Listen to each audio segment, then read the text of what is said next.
Yo, it's your boy Ryan, Northwest Sports Fanatics, back at you with a new video. Today is Sunday, June 23rd, 2024, with your boy Ryan and the Northwest Sports Fanatics. Make sure you guys subscribe to the channel. Smash that like button either now or on your way out. Donate to your boy if you can. Cash App, $ORION-NWSF, or the YouTube super chat right here. We got the Seattle Mariners versus the Miami Marlins. It's the rubber match. I know it's early, 10:30 a.m. Pacific, and we are trying to be able to win the series here. It's tied up 1-1, and we got a 3-game set approaching on Monday, Tuesday, Wednesday in Tampa Bay against the Rays. So let's get into the music, cue up the thumb, get into the starting lineups, and first pitch will be here in roughly 10 minutes. Let's get it, baby. Hope everyone's having a fantastic Sunday morning. Let's get it, baby.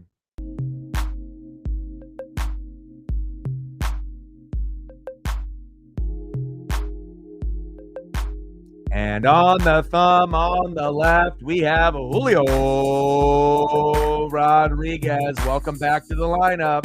And on the right, Jazz Chisholm Jr. And now let's get into the starting lineups for your visiting Seattle Mariners. Leading off for the Mariners at shortstop, J.P. Crawford. Tridents up, baby. Let's go. Batting second, playing third base, Hollywood, Josh Rojas. Batting third, playing center field, Julio Rodriguez. No fly zone. J-Rod, Tridents up. Let's get it. Batting fourth, batting cleanup for the very first time in his career as a Seattle Mariner. 4 hits last night. Right fielder, Dominic Canzone. Nice job last night, Dom. Batting fifth, playing first base, Ty France. Batting sixth, playing center field, Luke Raley. Batting seventh, catching tonight for the Mariners, Mitch Garver. Batting eighth, DHing today for Seattle, Mitch Haniga. And batting ninth, who has been extra hot with Dominic Canzone, Ryan Bliss, getting triples, doubles. It seems like he's really starting to find himself, and I know Jorge Polanco ended up hitting 2 home runs in the AAA affiliate Tacoma Rainiers, one from the left side, one from the right side. But I'll tell you what, if Ryan Bliss keeps playing like he is in the last few games, Jorge Polanco might not get his job back. In the 9-hole, second baseman, Ryan Bliss. Always good to be able to see guys that are a little under the radar like Bliss and Canzone finally step up and find their way. Let's go. Fantastic job last night in the 6, 7, 8, and 9 hole. Unbelievable. Let's go. And let's get into the starting lineups for the home Miami Marlins. Leading off for the Marlins, DHing this afternoon, this morning, Jazz Chisholm Jr. Batting second, playing first base, Josh Bell. Batting third, playing left field for the Marlins, Brian De La Cruz. Don't know if he'll be available on the trade deadline, but he would make a good Seattle Mariner. Batting cleanup, batting fourth, right fielder, Jesus Sanchez. Batting fifth, playing third base, Jake Berger. They missed his bat yesterday, I'll tell you that. Batting sixth, playing center field, Nick Gordon. And if you ever watched Tom Gordon back in the day, as well as D. Gordon, they are related. Batting seventh, playing second base, Otto Lopez. Batting eighth, playing shortstop for the Marlins this afternoon, Vidal Brujan. And batting ninth, Catching today for the Marlins, Ali Sanchez. And on the mound for the Marlins with a 0-0 record, has pitched 2 innings so far in the big leagues. An ERA of 4.50, no wins, no losses just yet. A newbie, Kyle Tyler. Let's go Mariners. We need to get this win. We need to win 2 out of 3 because we got a tough 3-game set against the Tampa Bay Rays on Monday, Tuesday, and Wednesday. Let's go. Shout out to all the people watching on Twitter/X as well as YouTube. And again, on every stream, we're going to be able to shoot for 30 to 50 likes, 100 in the donos. And again, if you do have a Twitter/X account, do your boy a solid and like and retweet the live stream. It'll help us get more people here in the room to be able to hit goals. Let's go, baby. And like I mentioned multiple times on the stream, make sure you're taking care of your mental health. You know, addiction, depression, anxiety, these are things that a lot of us go through on the daily or have in the past. So if you feel like you're slipping a little bit into the darkness, you know, make sure you're making some minor adjustments to your daily routine. You know, eat a little bit better, exercise a little bit more, listen to some music, spend time with your pets and friends. You'd be really surprised if you make some minor adjustments to your daily routine. It could really help you win the day. Big facts. Let's go, baby.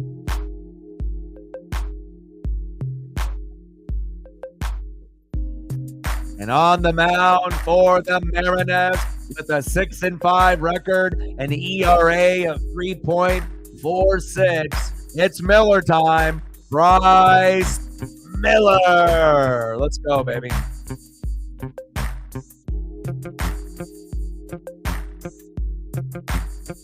I'm ready. Let's get it, baby.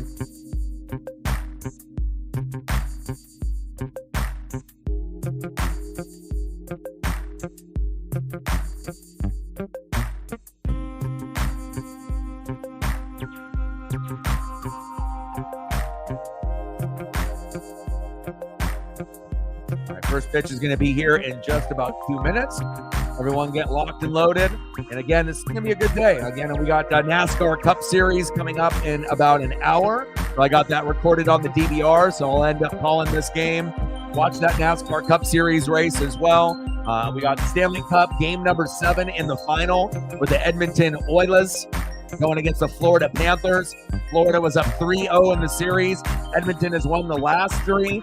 So we're definitely going to either see history be made or possibly Florida being the biggest choke job in sports, you know, going up 3-0. And remember, the Yankees were up 3-0 and Boston came back 4-3. But you typically don't see a whole lot of teams coming back in a 7-game series down 3 and winning 4 straight. Not that it's impossible. I mean, it might end up happening, obviously, on Monday night. But definitely it will be exciting to be able to see where that goes. And once that game ends, it'll be pretty much just MLB baseball, NASCAR Cup Series racing, WWE and AEW for wrestling. And then we got to wait a couple months for the NFL and the college football season. But for the time being, we are here in summer, and I love it. Seattle Mariners versus the Miami Marlins. Let's get it, baby.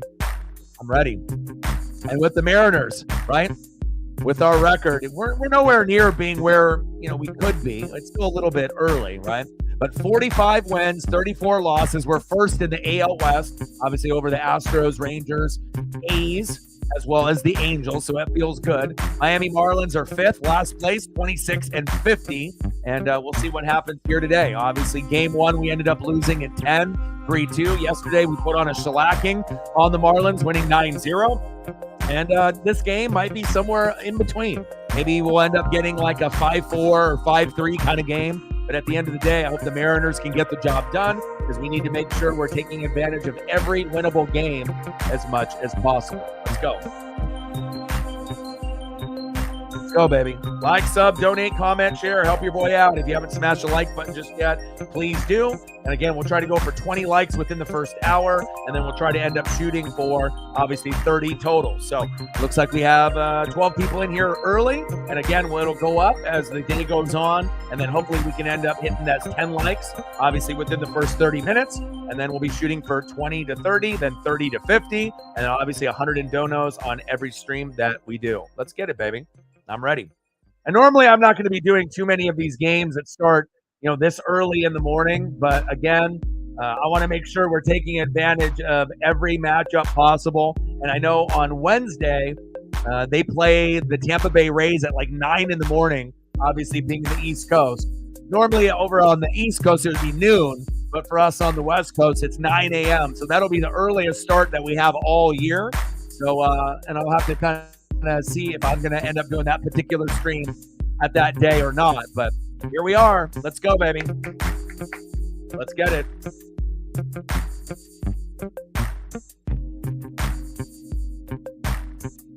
(45-34) Seattle Mariners versus the 26-50 Miami Marlins. Let's get it, baby.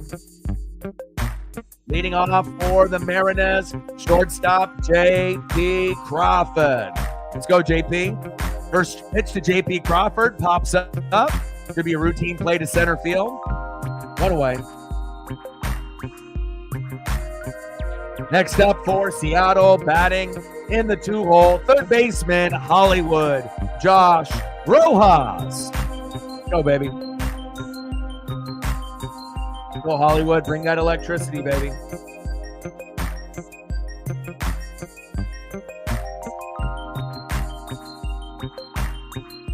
First pitch to Rojas on the corner. For a strike, 0-1 count. Oh, actually, they call that a ball. Nice. Nice to be able to see them actually call it what it should be.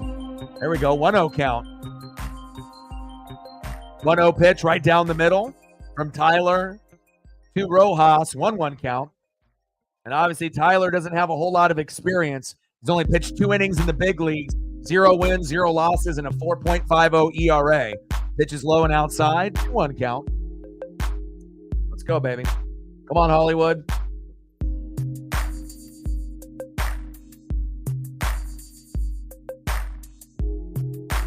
2-1 pitch.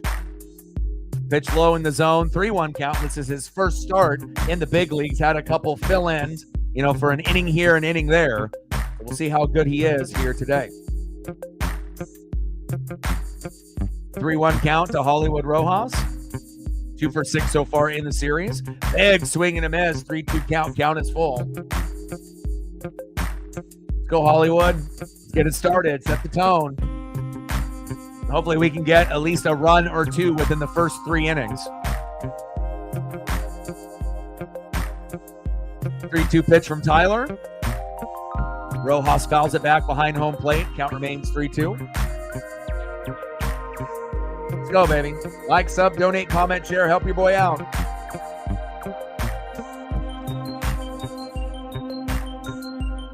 Three-two pitch from Tyler to Rojas.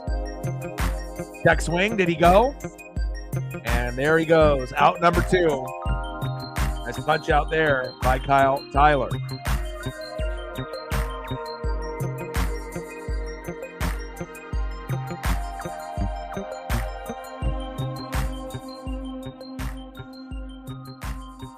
Next up for the Mariners with the day off yesterday. We didn't need you. Center fielder, Julio Rodriguez.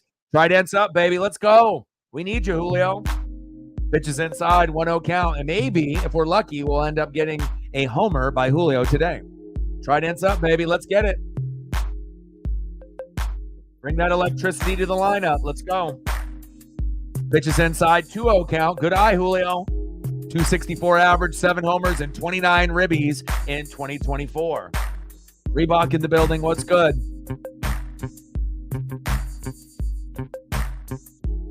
(2-0 count from Tyler to Julio. Crushes that one. And that one is going foul. If it would have stayed fair, that would have been a homer. Come on, Julio. You locked and loaded, baby.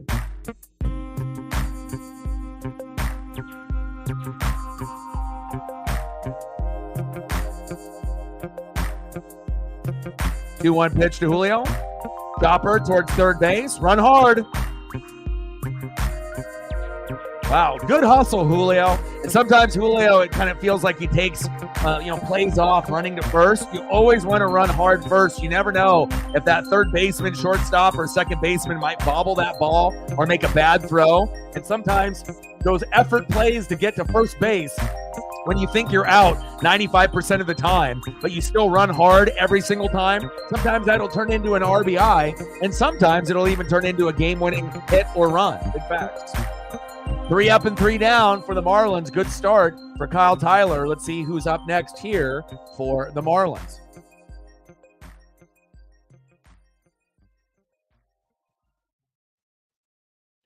Leading off for the Marlins, DHing for Miami, Jazz Chisholm Jr. Batting second, playing first base for Miami, Josh Bell. Definitely got to watch out for him. And batting third, maybe the most underrated player on the team, left fielder Brian De La Cruz. You got to be careful with him as well. You pitch to him right down the middle, he will hurt you. Big facts. Let's get it, baby. I think Mariners are going to win today, so I don't think we're going to play bad. And again, we have a good opportunity to win the series. And normally the Mariners don't play very well in the morning, so just a heads up, anytime that you bet on the Mariners, when they play in the morning and they would play in the early afternoon, they're not very good. Usually the time to bet on the Mariners is when they're at home, and then when they're typically playing in the evening, 5, 6, 7 p.m., that's when they're going to be the best. Not saying that they can't win in the morning, but just based off their track record and their win-loss record, morning games have not been too kind to them. But again, I think that we are going to be able to find a way to get the job done here today. Leading off for the Marlins, 264 average, Jazz Chisholm Jr.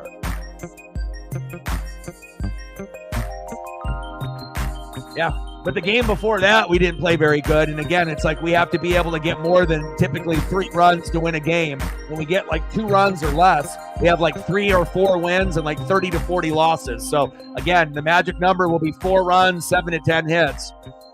Off the wall for Jazz. He's going for 2, sliding in. Wild baseball went past the second baseman, and Jazz Chisholm is safe at second base. What a start for the Marlins. J.P. Crawford tried to catch that ball and tag Jazz Chisholm, but Jazz was running hard. Exit velo 109.6, and a sliding double for Jazz Chisholm Jr. Nice job by Jazz. Kind of slid into J.P. Crawford's midsection there.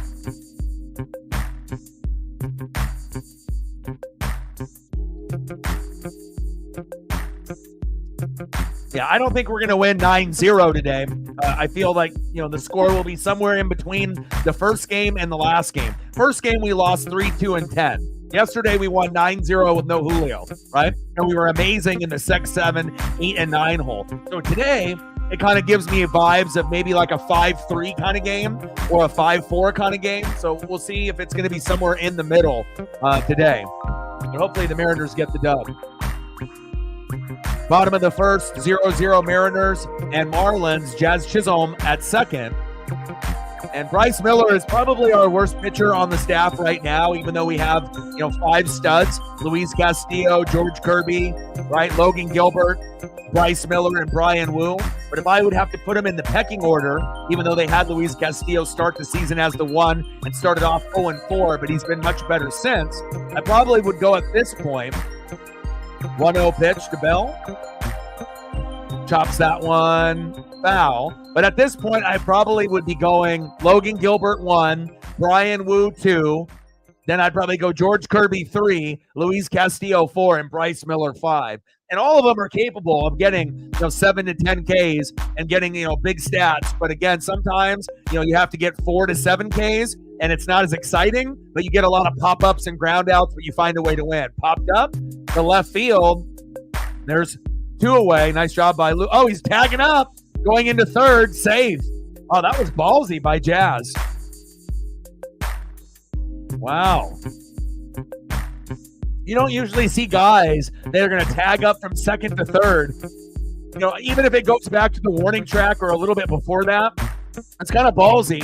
You have to have speed to be able to do it. And Jazz slid in safe to third. They're trying to get runs early in this game because they know if they can't get to 4 or 5 runs, they're not going to win this game. Facts. Bottom of the first, 0-0 Mariners and Marlins. Runner at third now.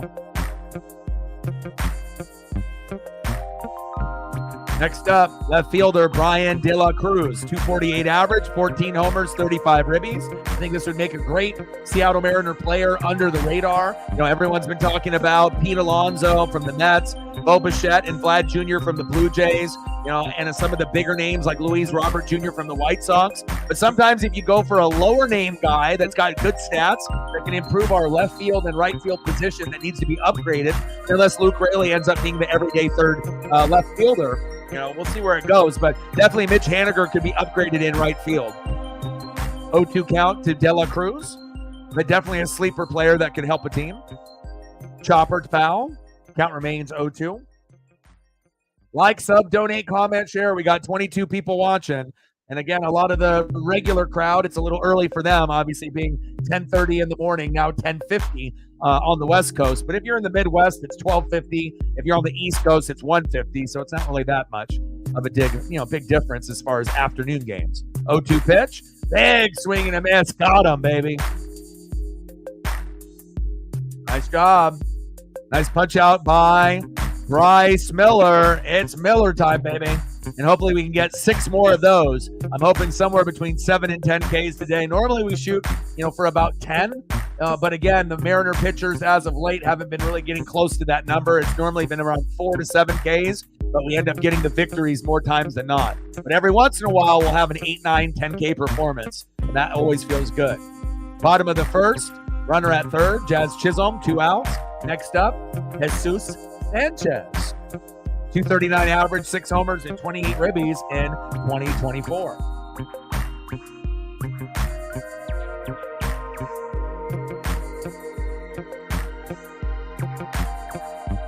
Pitch is low and into the dirt. 1-1 count. Let's go, baby.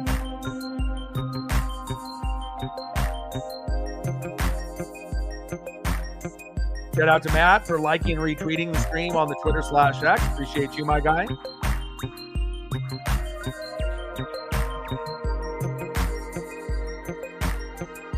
One pitch from Miller to Sanchez. Let's go, Bryce.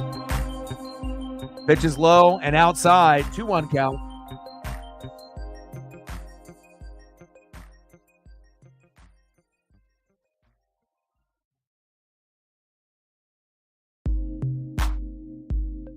Jesus Sanchez 1 for 7 this series, and we want to keep it that way. 2-1 pitch. Pitch is outside. 3-1 count. Come on, Bryce. You got to find a way, brother. You're probably our 5th best pitcher. At the, maybe last year and the year before, you were probably number 4. But Brian Wu has passed you now, so you need to be able to stay a little bit more consistent. Come on, Bryce. 3-1 pitch.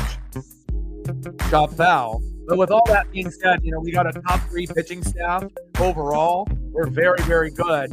And obviously within the last month and a half, we are the number 1 ERA pitching staff with an ERA of 3.12.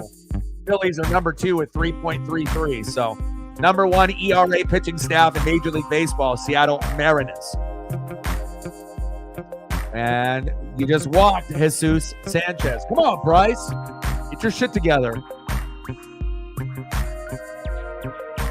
Focus, Bryce. Next up for the Marlins, third baseman had the day off yesterday like Julio Rodriguez, Jake Burger.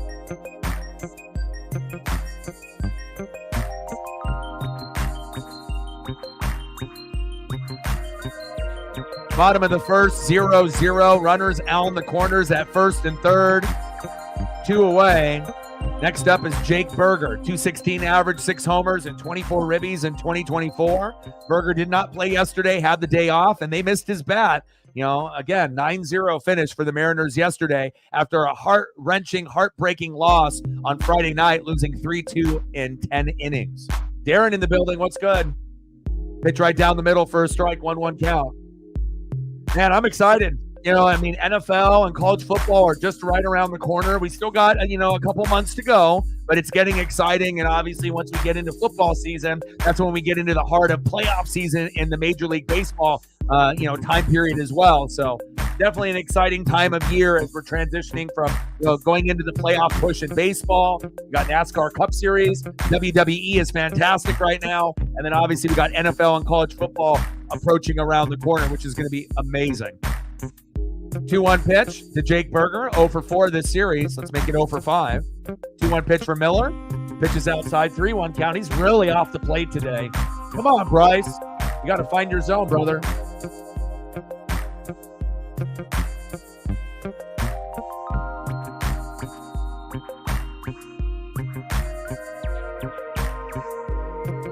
Come on, Bryce. Find it, baby. 3-1 pitch to Burger. Chopper. Good base hit. Nice RBI for the Marlins. Jazz Chisholm walks in 1-0 Miami. And I kind of felt that, again, they weren't going to get shut out today. You know, this is the rubber match. We usually don't play very good in the mornings, and it might take 4 to 5 runs to be able to win today. Again, that was the bat that they were missing yesterday with the day off. We had Julio with the day off. We won 9-0. Jake Burger had the day off, and they couldn't even get a run. So nice job by Burger with that RBI.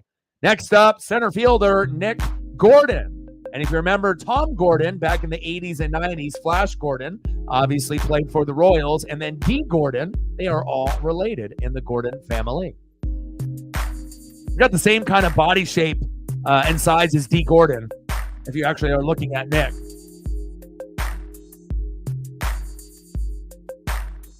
Wu is good. There's no injury. They're just trying to be precautious with him. And I think we'll have to wait and see how Wu plays in his next 2 starts to see if he's still the best pitcher on the Mariners staff or if Logan Gilbert has retaken the top spot. But still at this moment, I would go probably my pecking order. I think would go Logan Gilbert 1, Brian Wu 2, George Kirby 3, Luis Castillo 4, and then Bryce Miller 5. And then if Wu can have a couple good starts, then, some people will still have him at the top spot, because he really only had 1 bad game so far, where he got a little roughed up. But it's definitely between Wu and Gilbert as the best pitchers on the starting pitching staff. And then obviously we got an amazing closer in Andres Munoz.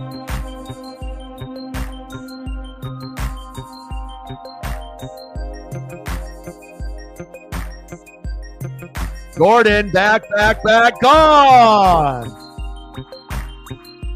A little bit before your time. This was back in the 80s and 90s for Tom Gordon. That was the original Flash Gordon before Josh. Big homer. Unbelievable. 3-0, 4-0 Marlins. Unbelievable. And I thought we would have to put up 5 or more. And just like that, Bryce Miller showing us that he is the worst pitcher on the pitching staff.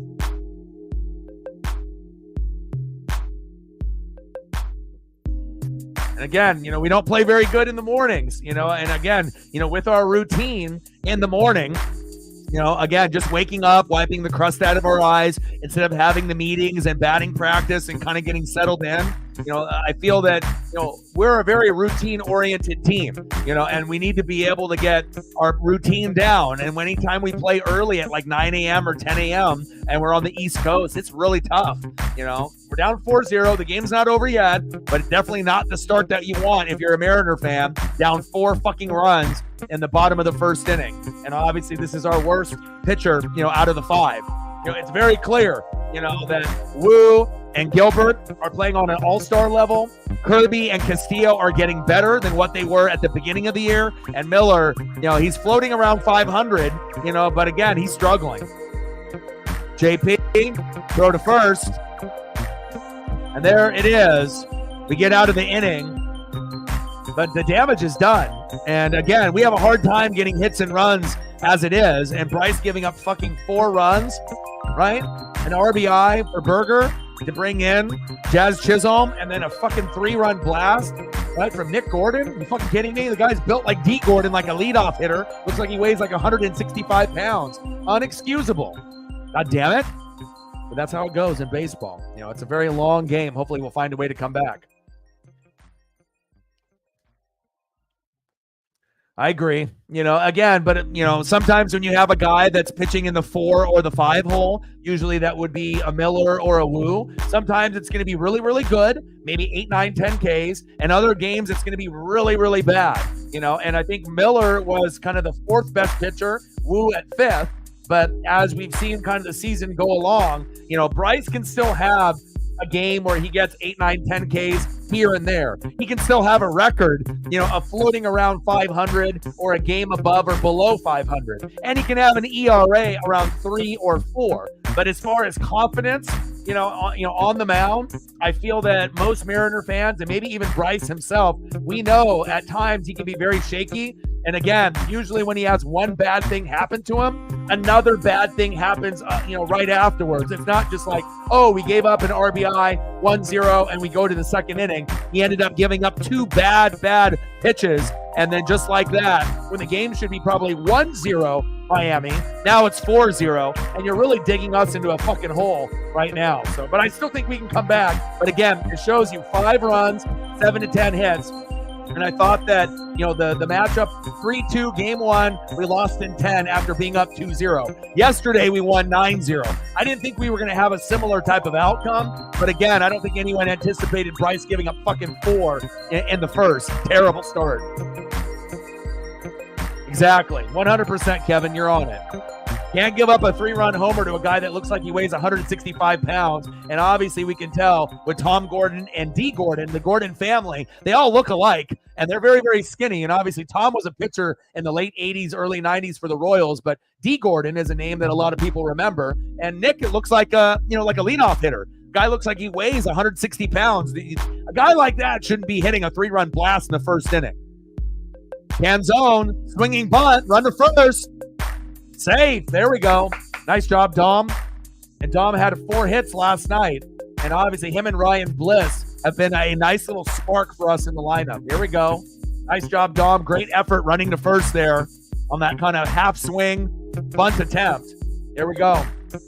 Next up, first baseman Ty France. And so the way that we have to think about this right now is that we have to chip away. We're not going to get 4 runs like them in an inning more than likely, right? Even though this pitcher is very raw. It's his first start in the big leagues, Kyle Tyler, right? So what we have to figure out is just find a way to get like 1 or 2, here and there. Or try to get 1 this inning, maybe 2 in the 3rd or the 4th, and then maybe 1 by the 5th or the 6th. And hopefully at that point we can tie it up 4-4, by the 6th or 7th inning. So that way at that point it'll be kind of like a sprint in the 7th, 8th, and 9th after the starting pitching goes out. And hopefully the pitchers after Bryce are better than what he is today. And then we can find a way to hopefully end up winning maybe like 7-6 or something like that. But hopefully we end up not putting up, 1 run or none. I don't want to see that, especially when we end up having a 3-game set with the Tampa Bay Rays on the road. And Monday, Tuesday, double play attempt, got him, 2 away. And we got a game at 3:45, and then the game on Wednesday, the rubber match, is on even earlier than today. It's on at 9 a.m. So you could probably mark it on your calendar that we're going to lose on Wednesday at 9 in the morning. So we have to find a way to win the first 2 games in that Tampa Bay series. And again, we can end up playing against the great teams, but you can't take for granted the bad teams in baseball. And again, it took us, to the wire with the White Sox. And we already know the Marlins are one of the worst teams as well. But when you're on the road, it doesn't matter. You could literally be playing the worst teams in baseball on the road and still end up winning only 1 out of 3 or 1 out of 4. It's tough. And we have a good pitching staff. But again, we have to have the pitching do well. We have to have the hitting do well. We have to have that bullpen to do well. And the closer do well. And sometimes we don't really have all those things lined up. So top of the second, 4-0 Marlins. 2-0 pitch to Luke Raley. Chop that one foul. 2-1 count.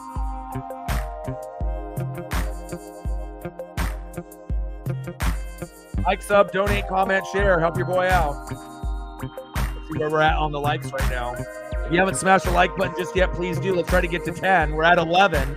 Looks like we have a couple more people in the room that haven't smashed the like button just yet. Thank you so much to whoever that was. Now we're at 12. 8 more to be able to get to 20.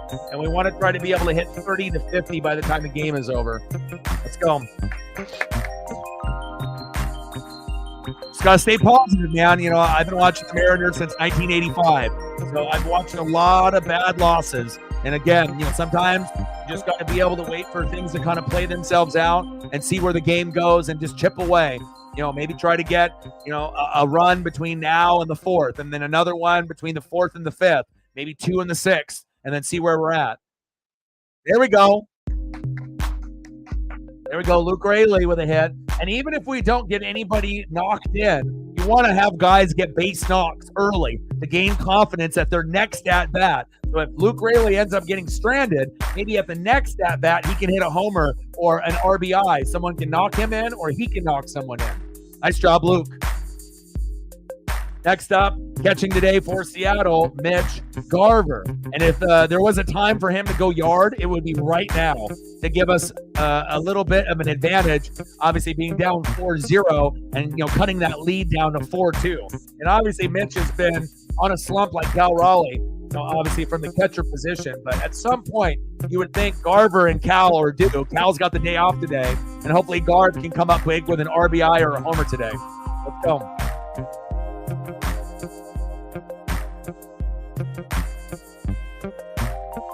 Let's go, baby.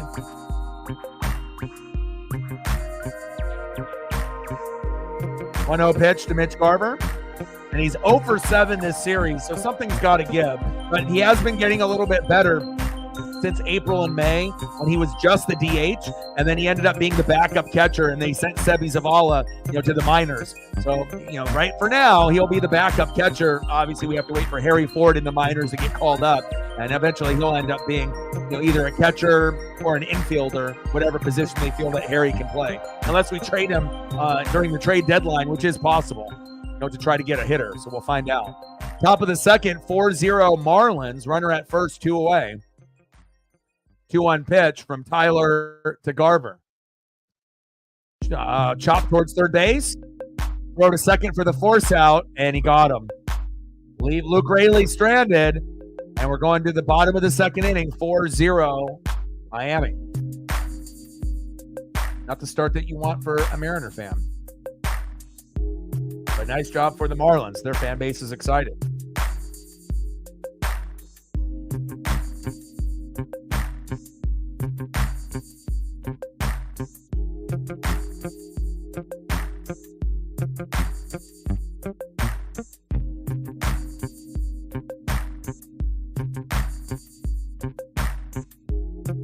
Let's see who's next up for the Marlins in the bottom of the second inning. Leading off in the 8-hole for the Marlins, shortstop Vidal Brujan.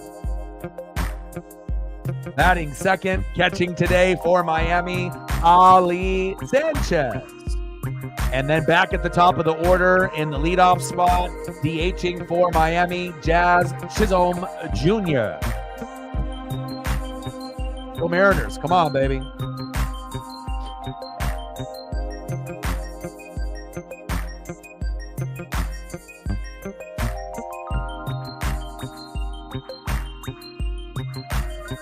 Shout out to my boy Chase Elliott getting the pole there in New Hampshire for the NASCAR Cup Series. Hopefully he ends up finding a way to victory lane today. Let's go.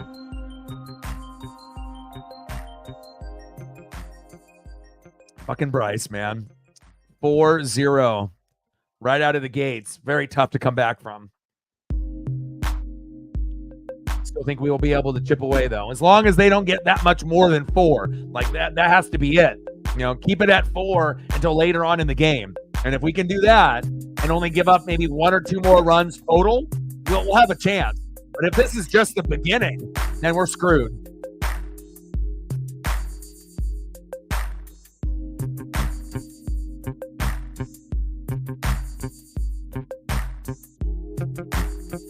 Come on, Mariners, let's go. Vidal Brujan. And another base knock on Bryce Miller. We might have to pull Bryce Miller after this inning. He is looking terrible.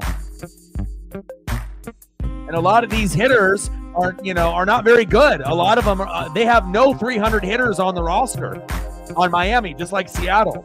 even though Bliss is getting closer at like 283. So it's not like they have half of the lineup batting over 300 or 280 or 290. No excuse. Come on, Bryce. Next up, catcher Ali Sanchez.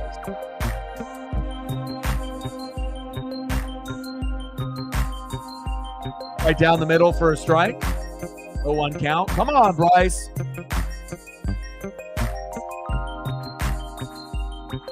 Like, sub, donate, comment, share, help your boy out. Again, we'll go for 30 to 50 likes and 100 on the donos. And if you have a Twitter/X account, do your boy a solid and like and retweet the live stream there, and it'll help us get more people here. Chopper, throw to first by Miller to Ty France. 1 away. Brujan moves over to second.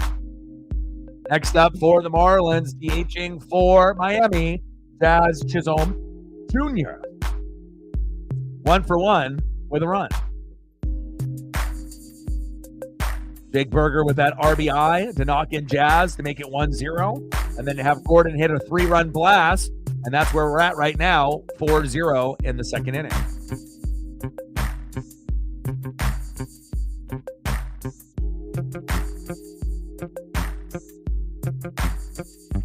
Come on, Mariners. 66 average, 10 homers, and 36 ribbies for Jazz in 2024. Pitch outside to Jazz Chisholm. High and outside, 1-0 count.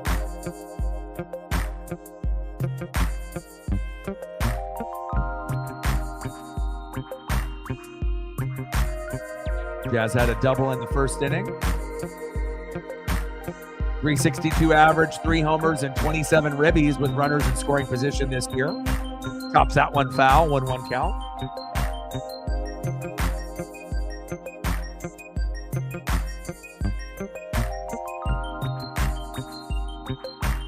Appreciate you, Lauren, helping out on the Twitter/X. 1-1 count. Chop that one foul. Now the count is 1-2. Come on, Mariners. Appreciate you, Lauren. Always helping out your boy. Appreciate you.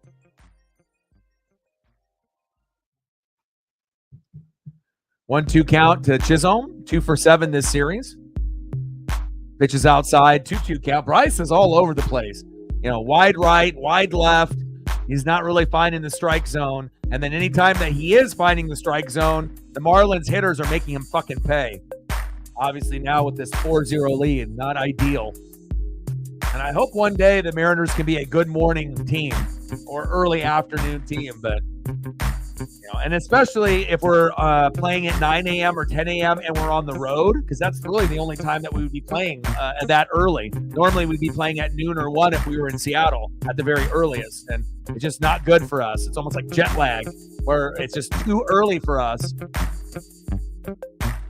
That one fouled off, 2 count. Lauren in the building, what's good? He said Kyle Seager. We would need Kyle Seager, yes.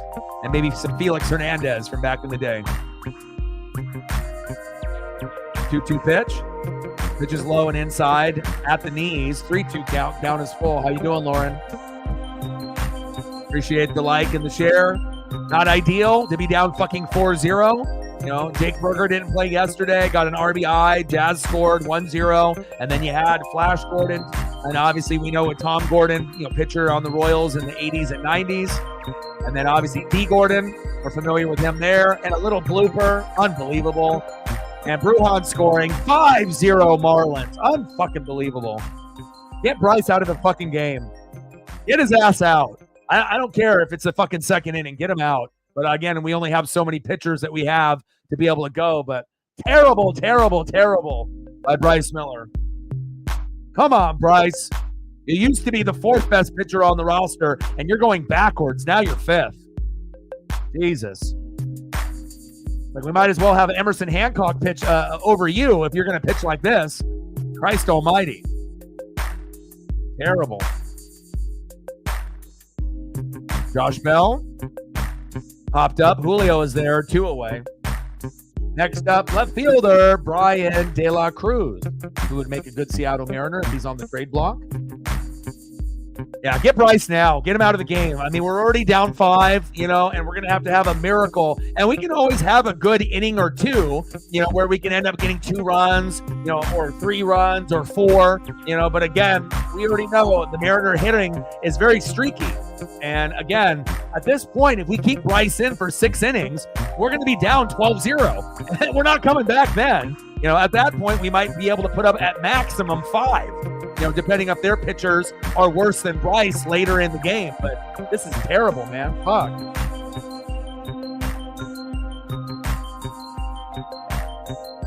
Yeah, Logan should have ended up. I mean, I know they want to look long-term, but to have him pitch, try to get a complete game in yesterday. I mean, we still ended up getting the 9-0 victory, but, in that situation, I would have loved to see Logan Gilbert get one more. How often are we going to have shutouts and you're going to have a pitcher go, that deep and still look pretty good at that point? And it is a chance that he might have blown it.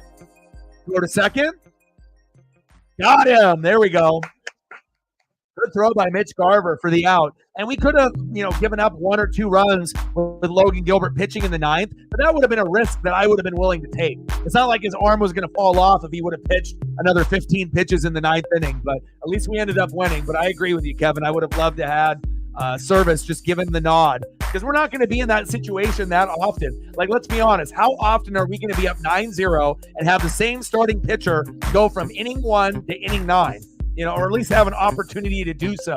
Like maybe 3 times in a whole season out of 162 games, and you robbed Logan of that memory and that time to at least earn it.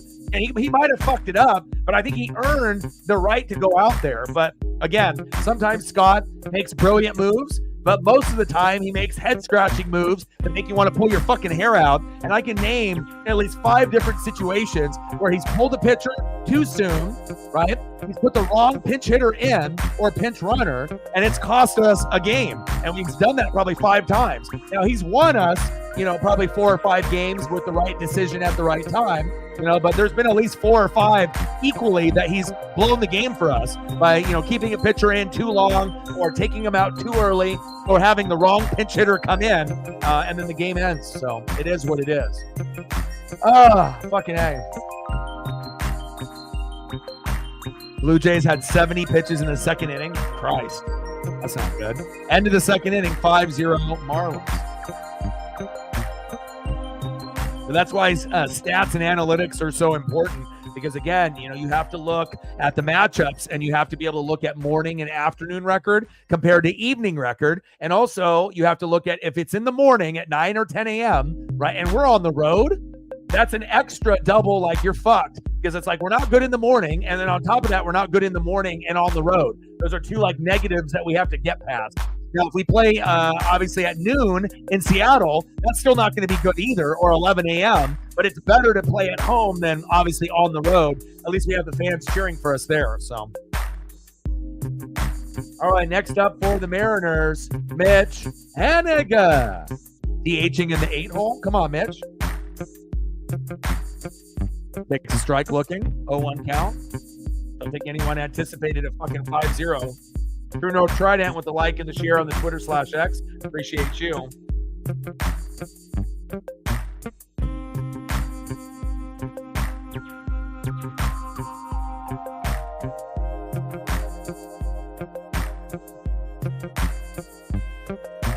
215 average, 6 homers, and 30 ribbies. And Haniger is the number 1 position that needs to be upgraded in right field. I mean, if you want to platoon Dominic Canzone or Dylan Moore once in a while, fine. Luke Raley should be the everyday left fielder, Julio at center, and also Hollywood Josh Rojas should be the everyday third baseman. Stop fucking with Dylan Moore and all these other people platooning around. And I know they want to get Demo some time, but again, if you want to be able to go on this stretch after the All-Star break, you need to solidify Raley in left field and Rojas at third base and have them play every day. And if you do that, we end up with a couple more wins at the end of the week. Got to have the best hitters out there. And right now, we have a few of them that are struggling. Cal Raleigh, Mitch Garver, Mitch Haniger, right? Dominic Canzone obviously getting better. Demo's been struggling. But at least Dominic Canzone and Ryan Bliss have been playing well. And then depending on if we make a move for a bat or two or a bullpen guy, we got Jorge Polanco coming back, and we don't really know what we're going to get from him. He wasn't very good early on, and his defense was a little shaky as well. But he did hit 2 home runs last night for the Tacoma Rainiers, one right-handed, one left-handed, and hopefully that's a good sign to come for an extra bat that we're not expecting anything from in Jorge Polanco. Throw to first, one away. We need a better player than Haniger in right field, even though he's DHing here. Next up for the Mariners, second baseman Ryan Bliss. And as of late, he has been hot, hot, hot. Dominic Canzone had 4 hits yesterday, but Bliss has been getting big RBIs. He's been getting doubles and triples, and I really like what I'm seeing from him. And if they decide to have Bliss over Polanco, that doesn't make me upset one bit. And he just hit Ryan Bliss on the shoulder. We'll take it. There we go. You can always move Polanco to DH if needed, but if they think Bliss is better and he's a better hitter, again, sometimes you make the right move. When you bring in a guy for a trade or a free agent signing like Luke Raley for Jose Caballero, that was good, right? Trading away Seawald and getting Dominic Canzone, Ryan Bliss, and Hollywood Rojas, good, right? But bringing in Garver and Polanco, not good. I think that those haven't really worked out for us that much this season. They're okay, but they definitely paid too much money for those guys, and they got cheap because they didn't go for the big name, and it hasn't really worked out for us the way that maybe they thought. So we're still have to wait to see what Polanco does coming back from the injury, and hopefully he's better than what he was prior to the injury. But with Garver, we kind of know what we have with him. But at least the Luke Raley, trade panned out. So it sounds like when you bring in, these signings, sometimes it works out, sometimes it doesn't. Like when we brought in Luis Castillo in 2022 from the Reds, awesome. But since then, he hasn't been as good as that first initial year that we brought him over from the Reds. He's not our number 1 pitcher anymore. They can put him in as the opening day starter, but he ended up going 0 for 4, not all his fault. Hitting really wasn't there either. And he's better now than what he was at the beginning of the year. But to me, he's the 4th best pitcher on the team. Bryce is 5th. So I feel that those 2 guys need to catch up to Logan Gilbert, Brian Wu, and George Kirby. Come on, JP. Let's go, baby. I still believe this is going to be tough, but again, we have to chip away. We have to find a way to get at least a run this inning or next inning to make it 5-1, to at least feel somewhat good about ourselves moving forward. Let's go, baby. 1-2 pitch. Which is outside to JP. And whatever way that we need to manufacture hits and runs to move guys over, hit by pitch, take a walk, whatever it takes to be able to get guys on the bags to move them over. 2-2 count to JP. Come on, JP. Bliss has got speed, so does JP. Take advantage. 2-2 pitch.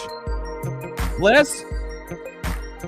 And Bliss gets called out at second. He still is finding ways to get called out at second base, and this is the second time he's been thrown out in a number of games. Come on, Bliss. You got to get a better jump than that. Wasted opportunity after getting hit.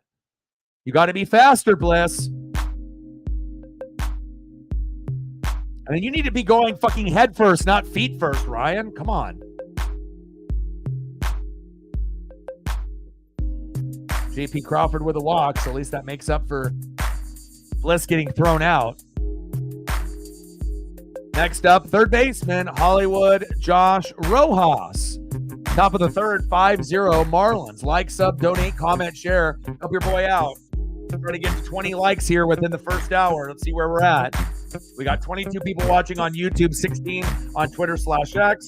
We're at 15 likes, 23 in the room. So we need 16 likes. Thank you to whoever that was. 4 more to be able to hit the goal and get to 20. And then we want to try to get to at least 30 before the game ends. Let's go. We're halfway there to the goal. Top of the third, 5-0 Marlins. Runner at first, 2 away. 1-0 count from Tyler to Rojas. Pitch in the zone for a strike, 1-1 count. And the terrible thing is, this pitcher that we're going against is making his first major league fucking start right now. He's filled in for 2 innings. A little bit here, a little bit there. ERA of 4.50, but this is his first start in the bigs. Unbelievable run support for Tyler in his first game.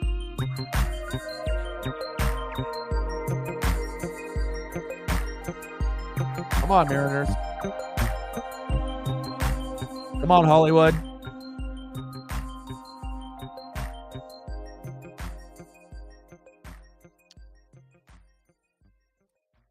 Top of the third, 5-0, Miami. J.P. Crawford at first. Come on, baby. I still believe we can make a rally at least in 2 innings before the game is over. And we have to make sure we're capitalizing on those 2 innings. You know, we're going to have a couple innings where we leave them stranded. That's a given. But we're going to have an opportunity for 2 innings to be able to put up 1 to 4 runs. And we have to make sure that we do that if we want to catch up. Otherwise, the game is going to end by like a 7-1 shellacking, and I don't want that. It's like, how the hell are we first place and we can only win 1 game against the fucking Marlins on the road? It shows you Seattle is a top 10 team in baseball, but again, we still are having our woes and our struggles on the road, and especially in the morning. 1-2 pitch. Rojas chops that one foul. But at least right now, we're one of the top 6 teams in the American League. You got the Orioles, you got the Yankees, you got the Guardians, the Mariners, the Royals, and the Twins. So we're right there, you know, with the big boys. But again, still need some more bats, you know, and better pitching. Big facts. 1-2 pitch. Pitch is high, outside of the zone. Out to Rojas.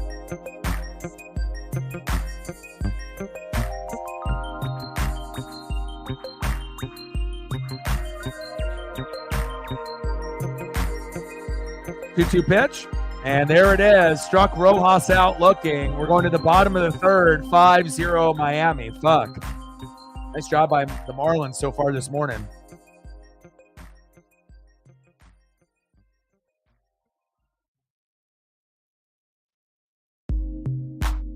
See who's up next here for the Marlins. Next up for Miami, 0 for 1 with a K. Left fielder, Brian De La Cruz. Batting second, right fielder, Jesus Sanchez. 0 for 0 with a run and a base on ball. And batting third, who had the day off yesterday, they needed his bat. Third baseman, 1 for 1 with a run and an RBI to give him the 1-0 lead, Jake Burger.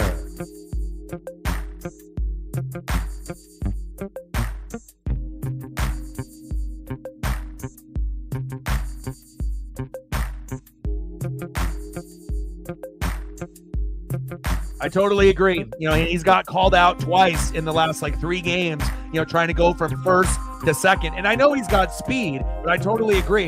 It's situational baseball. Now, if the game is 0-0 or 1-0, fine. You know, you want to go for that play, you know, and you got the speed, but the problem is with Bliss, he's too short. His arms and legs are too short, so even if he gets a good jump, he needs to get an additional jump to make up for his height and those short arms and short legs. Because once he goes into second, you need to be stretching out so that way you can get in head first with your arms, not with your leg there. And it seems like he likes to go leg first rather than head first, and he's been called out twice, and it's hurt us.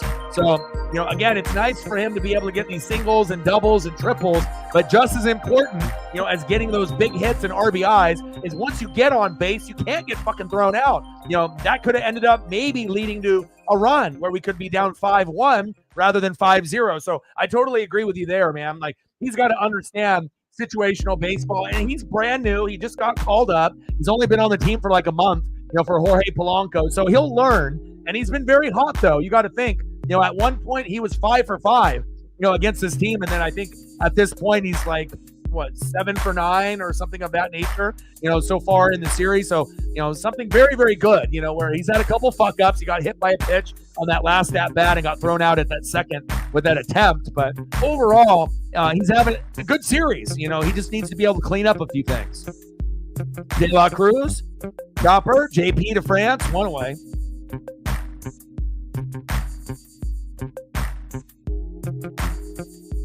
Nothing for De La Cruz.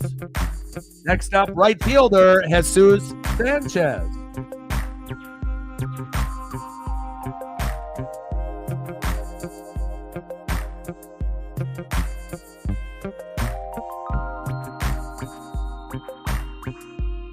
Come on, Mariners. Let's go, baby. 5 more likes to hit the goal. 4 more likes to hit the goal. We're at 16. 4 more to get to 20.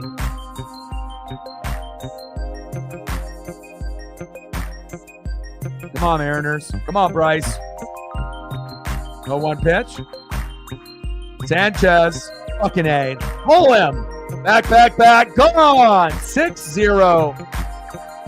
Marlins. We should have pulled him in the second inning, but again, we have limited pitchers, so I think we need to pull him now. You know, like I said, if you're not going to pull him now, the game is going to go all the way up to 10, 11, 12, 13, 14, 15. Ridiculous.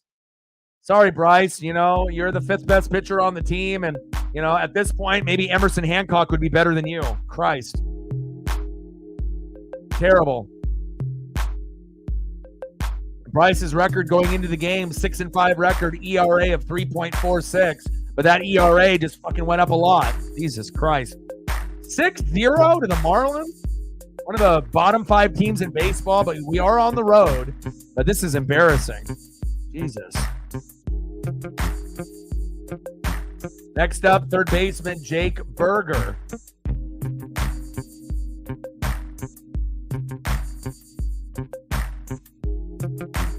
Bryce, boo. And how many O's am I going to use? A bunch. All my Mariner friends are messaging me now. I'm like, man, what do I tell you? Our morning woos continue. But again, I don't think we expected to be down 6-0 with Bryce on the mound. But I guess if you're the 5th best pitcher on the team, then sometimes this is going to happen. But again, when Brian Wu first came up, this was what we would typically have as well. You know, Wu would give up 1, 2, 3 home runs and usually give up 4, 5, 6 runs before they would pull him. But hopefully this doesn't mess with Bryce's confidence. But, you know, he's shaking up a lot right now. Berger, 1 for 5 this series. Pitches outside, 3-1 count. And obviously he can't hit the zone. Pull his ass already. I mean, even if that means that we have to, you know, put in some of the other pitchers in longer, like 2 innings instead of 1 inning, so be it. You know, kind of makes you wish that we had Matt Brash, you know, this season.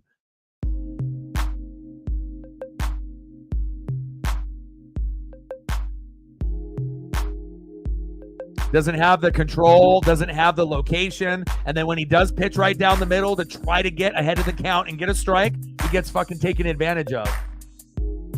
Oh, man. Tough. I just can't wait for us to be good one day in the mornings or early afternoons, but it's not this year. 3-2 pitch. Got him. Nice punch out by Bryce Miller.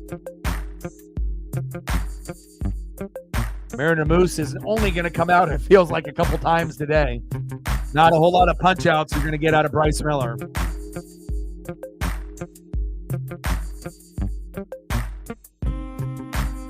Next up, center fielder Nick Gordon, who had a 3-run blast early in the game. Pitches inside, almost hit him in the butt cheek, 1-0 count. Fucking A, man. 6-0? Christ.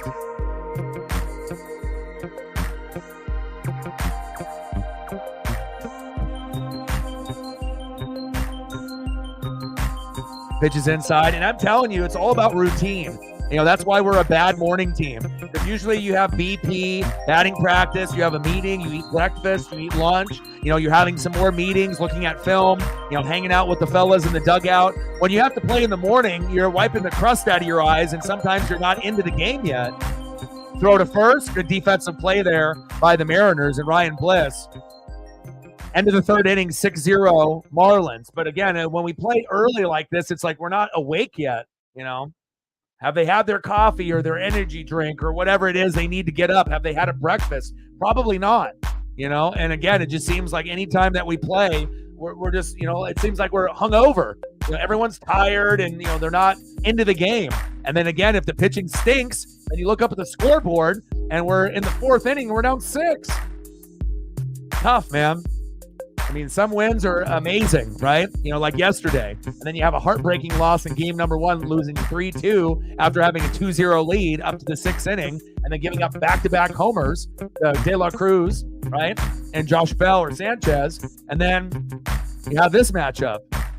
all ends of the spectrum. I was really hoping for like a 5-3, 5-4 kind of game, not a game like yesterday, but seems like they want a little bit of payback on us. Pull Bryce's ass now immediately. Get his ass out of there.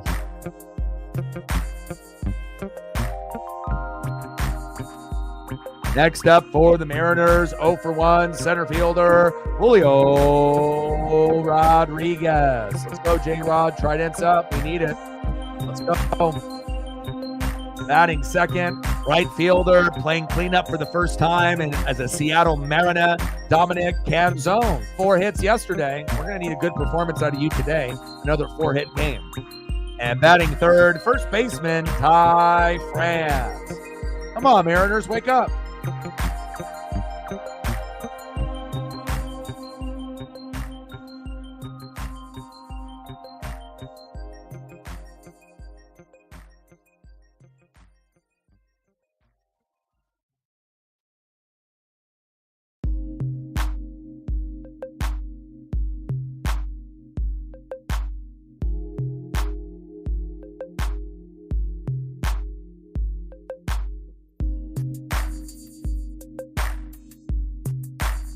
Julio, Brujan, throw to first, 1 away.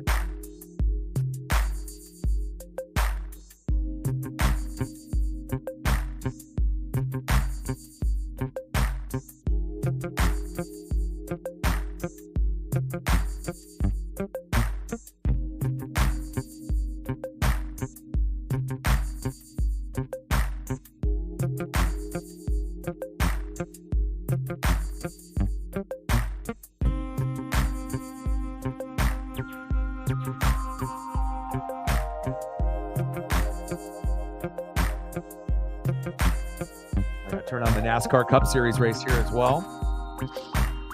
0-1 pitch to Canzone. Pitch is high. 1-1 count.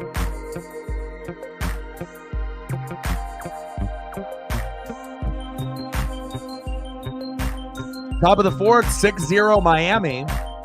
Dominic Canzone, 1 for 1, single in the second. Had a great 4-hit day yesterday, and hopefully he can repeat that type of performance because that's really going to be the only way we're going to be able to come back in this game.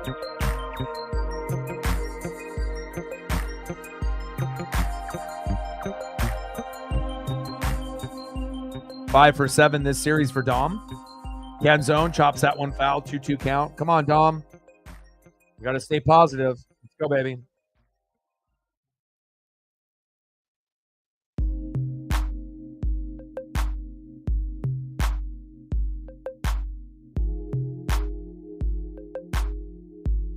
Pitch is high, 3-2 count.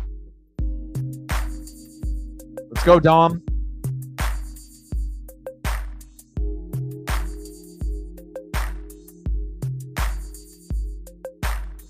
Top of the fourth, 6-0 Miami.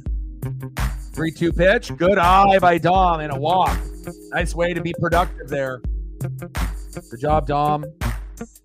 Next up, first baseman, Ty France. And we know Ty gets hit by pitches more than any player in baseball. And if he gets hit and not hurt, and we can get guys at first and second, unless he gets like, an RBI or just a general walk, just got to get 2 guys on here. Come on, Ty, no double plays. France chops that one foul, 0-1 count, 240 average, 7 homers, and 27 ribbies. Had the heel fracture, and then Tyler Locklear came in and filled in nicely. The Ty is back into the lineup, and hopefully we end up getting something here.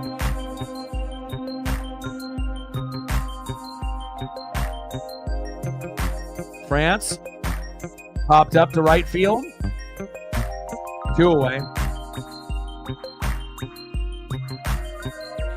Next up for the Mariners, center fielder, played center field yesterday, Luke Raley.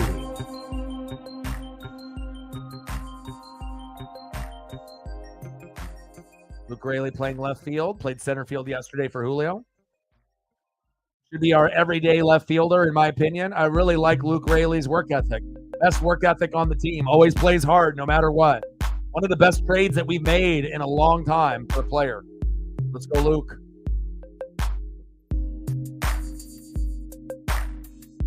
Love me some Luke Raley.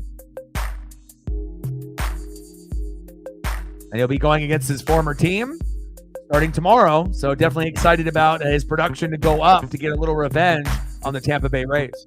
And we'll be able to see a little Jose Caballero, former Mariner from last year as well.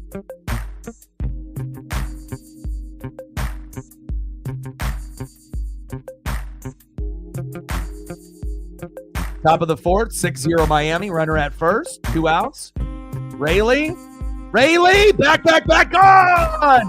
Woo! Yes!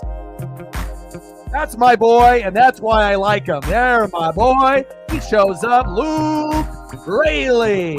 Luke Nukem, baby. Let's go. The guy's got the best work ethic on the team. He knows how bad we need this. 6-2 Marlins. Nice job to get that electricity. And I told y'all, we just need to be able to chip away. There we go. Nice fucking job. Luke. Hell yeah. That's what I'm talking about.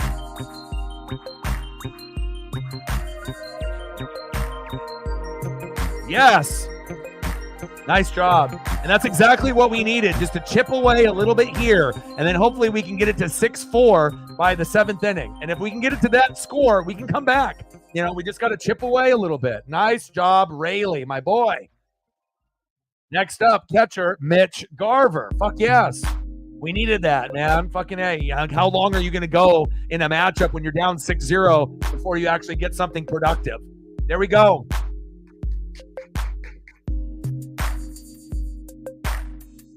Nice job, Luke. 2-0 count. Now with the starting pitcher here, Tyler starting to lose his control. Exactly what we need to see. 3-0 count to Garver. And hopefully we can get a walk with Garv, and then maybe we can get another 2-run jack for an RBI attempt. Let's go, Garv. Be smart here. 3-0 count. And he walked them. Here we go. Here we go. And we're very good with 2 outs. So, you know, we're not afraid to be able to do some damage there. And they might be pulling the pitcher now. I wish we had a better DH here than Mitch Haniger. I'm not saying that Demo would be really, you know, that much better, but maybe I would rather have Cal Raleigh DHing right now in this game rather than Mitch, even though he's been struggling as well. Or maybe Tyler Locklear. That's probably who I would want in. Have Tyler Locklear get a chance to be able to see if he can come up with a hit.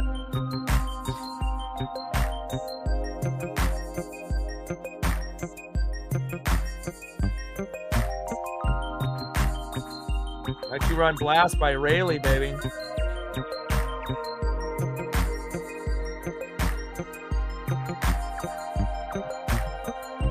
We got 39 people watching. Like, sub, donate, comment, share. Help your boy out.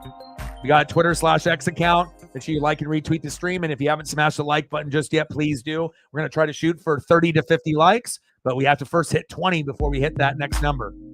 Next up in the box, Mitch Haniger. 214 average, 6 homers, 30 ribbies. Definitely started off decent for us, but it's faded late. Throw to first, and that is the end of the inning. But the damage is done by Luke Raley, and thank God we got something on the board.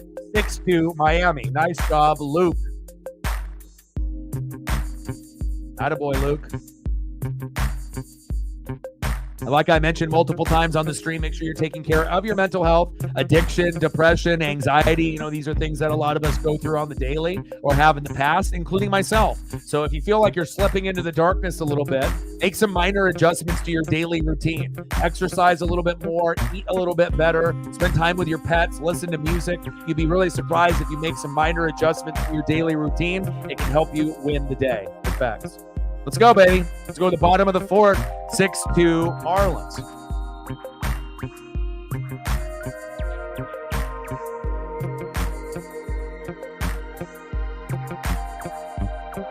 Next up for Miami, second baseman Otto Lopez. 0 for 1.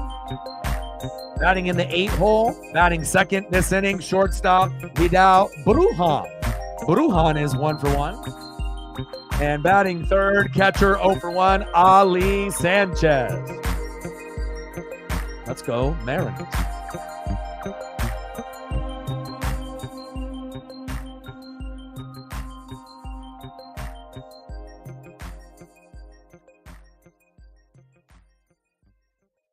All right, we need 2 more likes to get to 20. We're at 18. Thank you. We just got 1 more. We're at 19. We need 1 more person to smash the like button, and then we'll be at the goal at 20. Let's go. 1 more person, either coming over from the Twitter/X side or in the YouTube side that hasn't done it yet. Let's go, baby.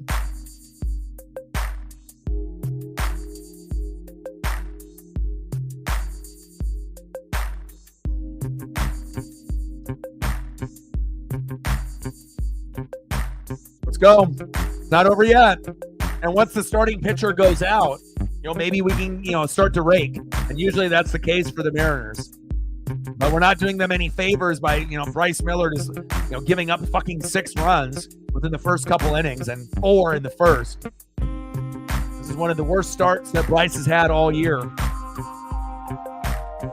Otto Lopez, 244 average, 3 homers and 19 ribbies this year in 2024 for the Marlins. 0-1 pitch.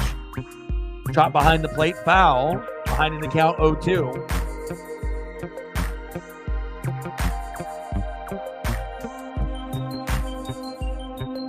Come on, Bryce. Find a way, dude.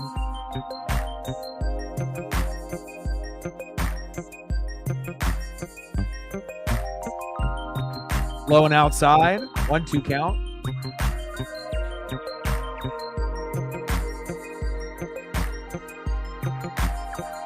This is the Bryce Miller that we need. Calm, cool, collected, just relaxed, not on edge.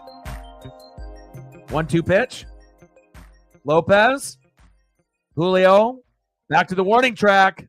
There we go. 1 away. Good defense by Julio Rodriguez there. No fly zone, baby.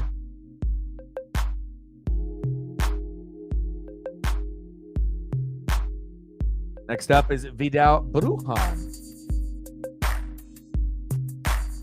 Nice defense there out in the outfield by Julio. Next up for the Marlins in the 8-hole, Vidal Brujan, 1 for 1.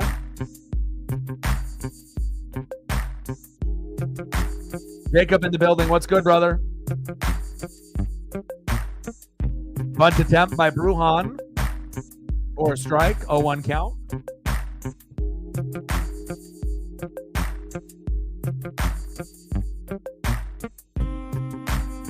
.239 average, 1 homer and 8 ribbies in limited action by Brujan so far this year. 0-1 pitch for Miller.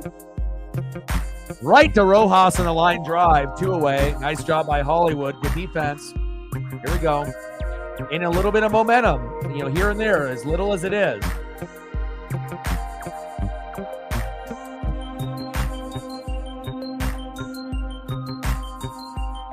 This looks like it could be a quick inning for us finally. Good defense by Hollywood at third base.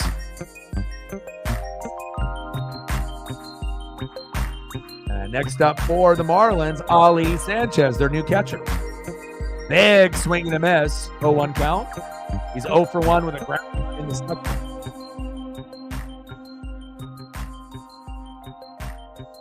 Let's go, baby. Bottom of the 4th, 6-2 Marlins. 0-1 pitch. Pitch in the zone there for a strike. 0-2 count.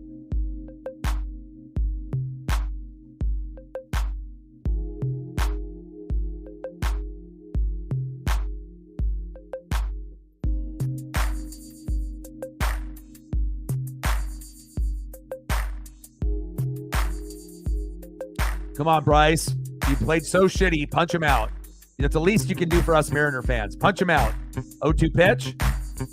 A little hezzy. Got him. There we go. There we go, baby. Nice job, Bryce. We're not going to be able to have the Mariner Moose come out too often for Bryce Miller here today. Tough day for Bryce. He's our number 5 pitcher, and it's been ugly today. Look at the stats. Bryce Miller, 4 innings pitched, 6 hits, 6 earned runs, 1 walk, 3 Ks. Absolutely fucking terrible. Tyler making his very first fucking start. He had a couple innings where he's pitched. His ERA is 4.50. But, for a guy that's making his major league debut, 4 innings pitched, 3 hits, 2 earned runs, 3 walks, 2 Ks. The Mariners can make anybody look like a fucking superstar. You can have an ERA of 10 and look like you're a Cy Young candidate. We strike out way too much to make these average or bad pitchers look great. And hopefully we can find a way to come back. End of the 4th inning, 6-2 Marlins. Now we need a fucking rally here. And Tyler is out, so they're going to replace the pitcher. So we're going to go to pitcher number 2 for Miami. But he did pretty good, overall, considering, Bryce Miller gave up 6. He only gave up 2. So, and thank God for Luke Raley's 2-run blast. Otherwise, we'd be still down 6-0. 6-2, we can come back. We just got to make it to 6-4, within the next 2 innings. This inning or next inning, and then have 3 innings to try to get the last 2 runs in the 7th, 8th, and 9th, and then maybe by a fucking miracle, we can win this game 7-6. I know that's obviously a miracle, but you never know. There you go. You got to put the Guardians logo. Guardians logo is more important than the NBA logo. The NBA has been stinky bad since 2016. It's been terrible. The NHL is better. The MLB is better, right? NFL and college football is better. WWE is better. NASCAR is better. Like, literally, everything is better than the NBA nowadays. NBA is fucking terrible. I wish it wasn't, but it is what it is. Shit, the NBA used to be my favorite in the 80s and 90s, but not the same type of league that I grew up watching. Next up for the Mariners, Ryan Bliss. AJ Hook coming at the lefty. Bliss pops that one foul, 0-1 count. Go Ryan.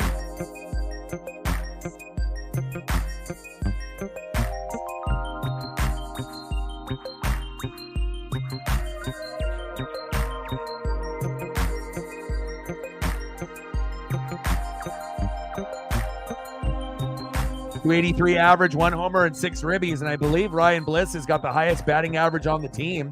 He went 5 for 5 up to 1 point yesterday. 6 for 7 this series, though. Just foul. And he got obviously hit by a pitch and went in for a walk, but he has been money. 6 for 7 this series. Let's go, Ryan. And again, if Ryan keeps playing like this, Jorge Polanco is not going to get his job back. He'll end up being a DH or a platoon player with Bliss. 1-2 pitch is outside, 2-2 count. And I think with this new pitcher coming in, I think we are going to be able to come back. I just don't know if we're going to be able to get 4 or 5 runs to actually tie or win. But I know that we're not going to end the game with just 2. We're going to come back a little bit here. Bliss, pop that one foul behind the plate, 2-2 count.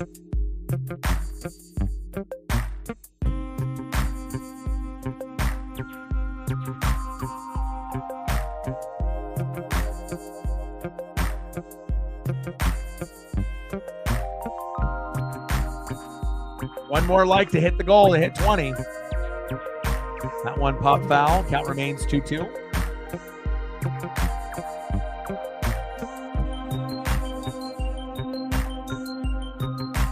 And we definitely won that trade.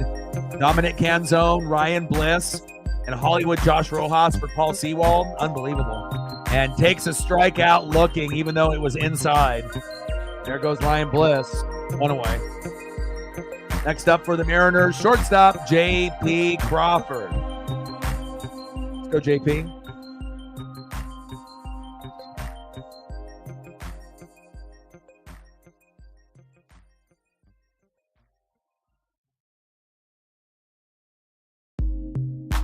Top of the 5th, 6-2 Marlins. Pitches outside, 1-0 count to J.P.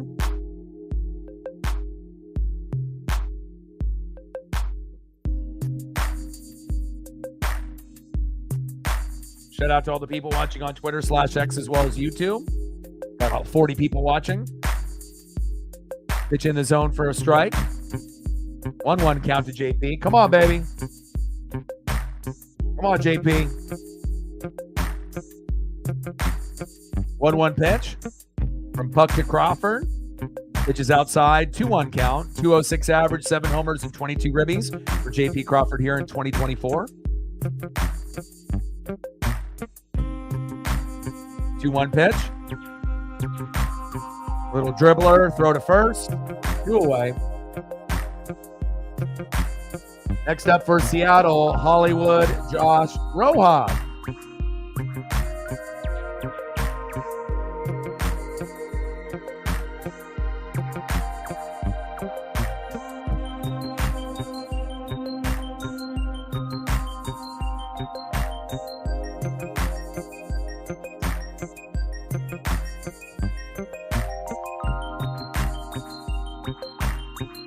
Popped up. Could be a routine play for the Marlins. 1-2-3 inning. Let's go to the bottom of the 5th, 6-2 Miami.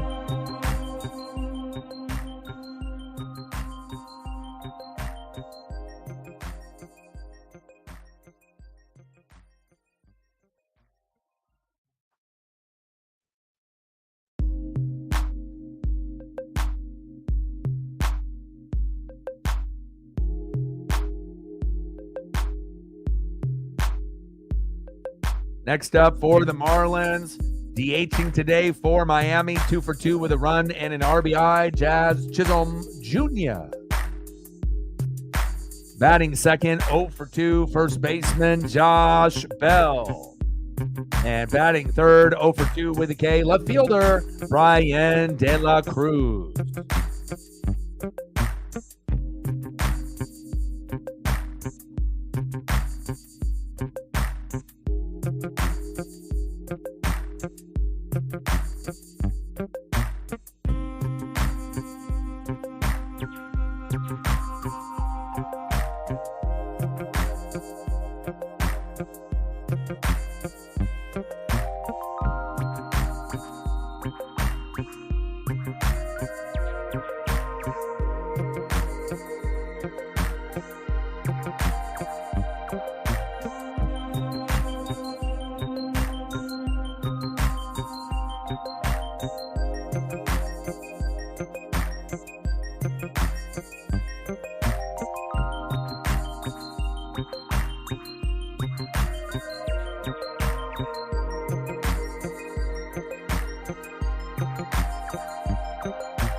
All right, Bryce is out finally. Thank God. Who are we bringing in? Bringing Saucedo in. I don't know if that's a good quality replacement, but we'll find out. Come on, Sauce. 2.84 ERA. 18 strikeouts, 9 walks. Location is a problem for Sauce. Normally, he's good when he only needs like 1 out. Then Sauce is reliable. But when he comes in at the beginning of an inning to get 3, not so good. Usually he ends up getting pulled after the first 2 batters. So we'll see what happens here. Hopefully Sauce can make it through this inning. Next up for the Marlins, Jazz Chisholm Jr. 2-0 pitch. Pitch is on the corner but not called a strike. 3-0 count.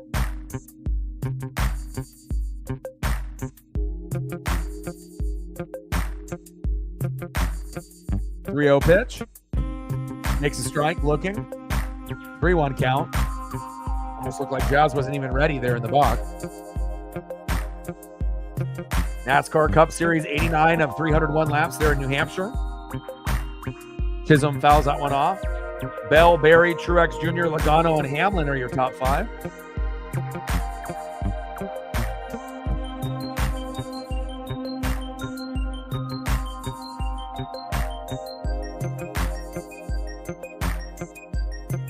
Come on, baby. Bottom of the 5th, 6-2 Miami. Come on, Sauce. Find it, baby.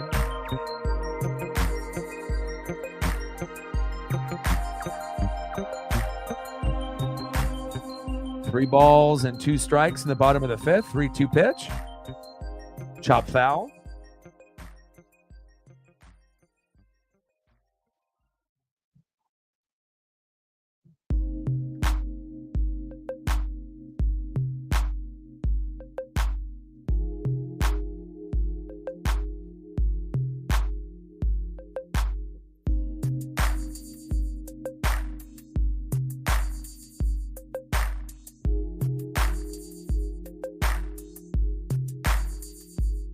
3-2 pitch. Jammed him. Rojas is there. Good defense by Hollywood. Nice job. 1 away. Nice job, Hollywood.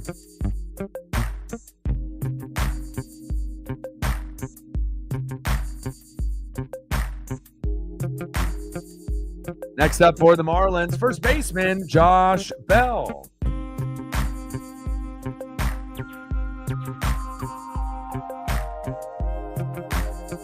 Bottom of the 5th, 6-2 Miami.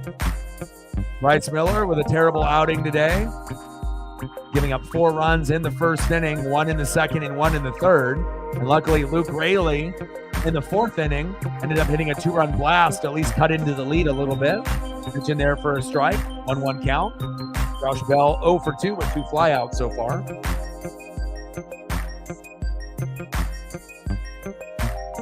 Pitch is outside, 2-1 count.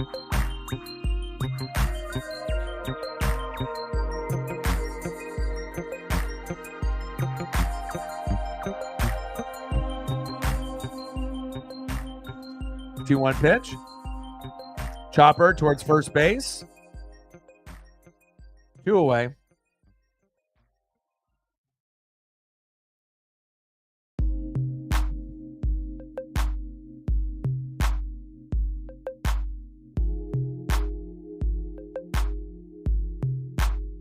Next up for the Marlins, 0 for 2 with a K, left fielder Brian De La Cruz.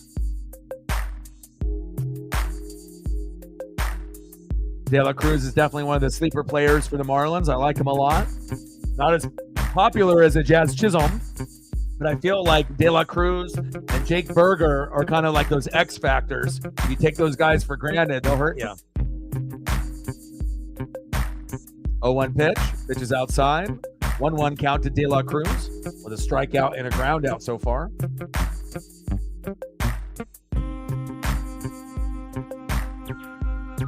One pitch. Big swing and a miss. 1-2 count. De La Cruz 3 for 10 this series.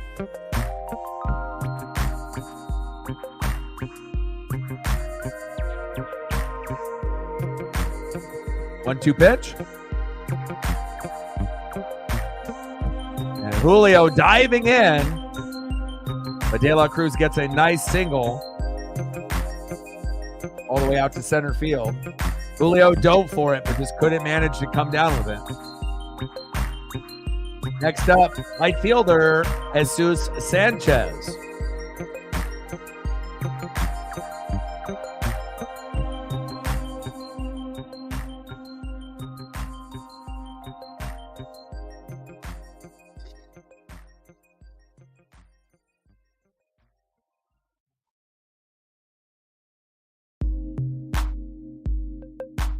Popped up foul.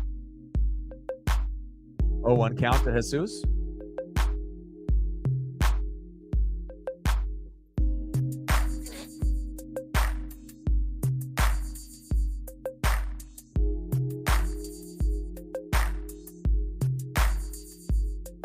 One for one with a walk, solo home run, and 2 runs scored for Jesus.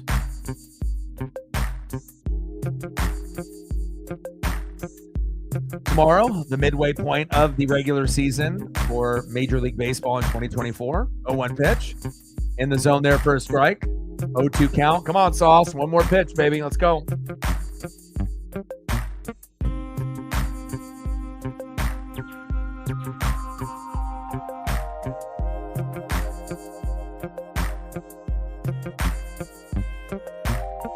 Oh-2 pitch. Pitch is outside. 1-2 count.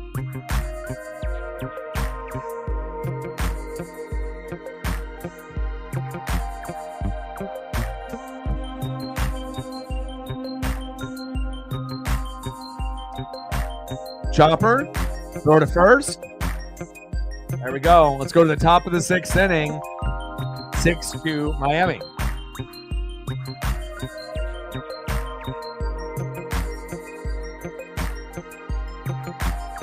I'm going to use the restroom here real quick.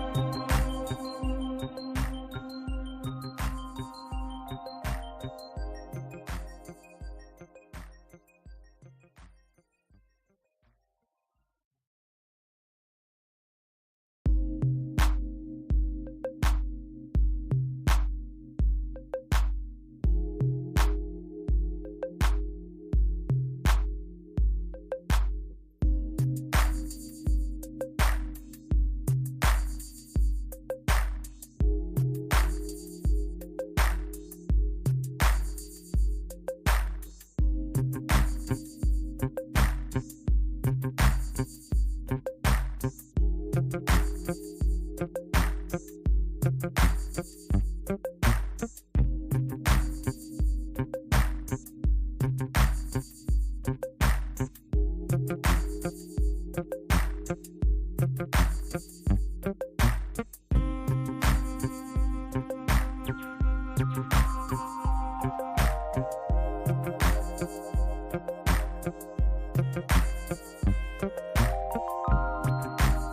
right, I'm back. Let's go, baby. Game's not over yet. Not looking good, but again, we got to keep fighting. Next up for the Mariners, 0 for 2, center fielder Julio Rodriguez. Trident's up, baby. Let's go.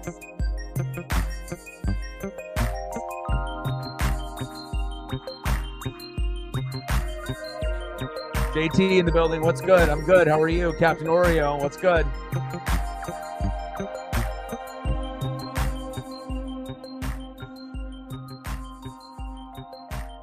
I believe we play Minnesota this month.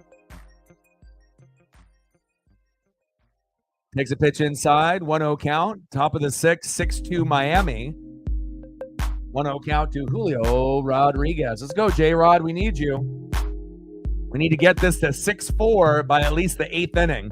So that way we'll have 2 innings to be able to try to get 2 runs to see what we can do. Best case scenario, Marlins score no more, and we end up finding a way to get it to 6-6 or find a way to win 7-6. But that all really depends on the pitching by the Marlins in the bullpen and if the Mariners going to have a good hot inning. We're running out of time. Top of the 6th, 6-2 Miami. 0 for 2 with 2 groundouts by Julio. 2-1 count to Rodriguez. Julio pops it up with a little blooper. 1 away. Next up for Seattle, right fielder Dominic Canzone. Had 4 hits yesterday, including a big home run. Hopefully he can find a way to get on base to start a rally this inning. Let's go, Dom.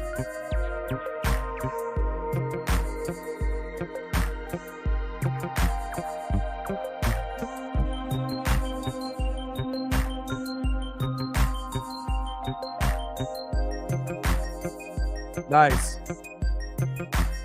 Well, hopefully they end up winning. I'm going to go see the Orioles on July 4th.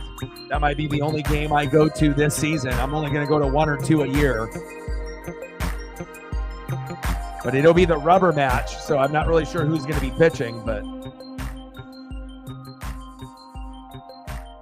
hopefully we can find a way to at least win 1 out of 3, but hopefully 2 out of 3 against the Orioles, which will be definitely a very tough task. Hopefully we don't get swept.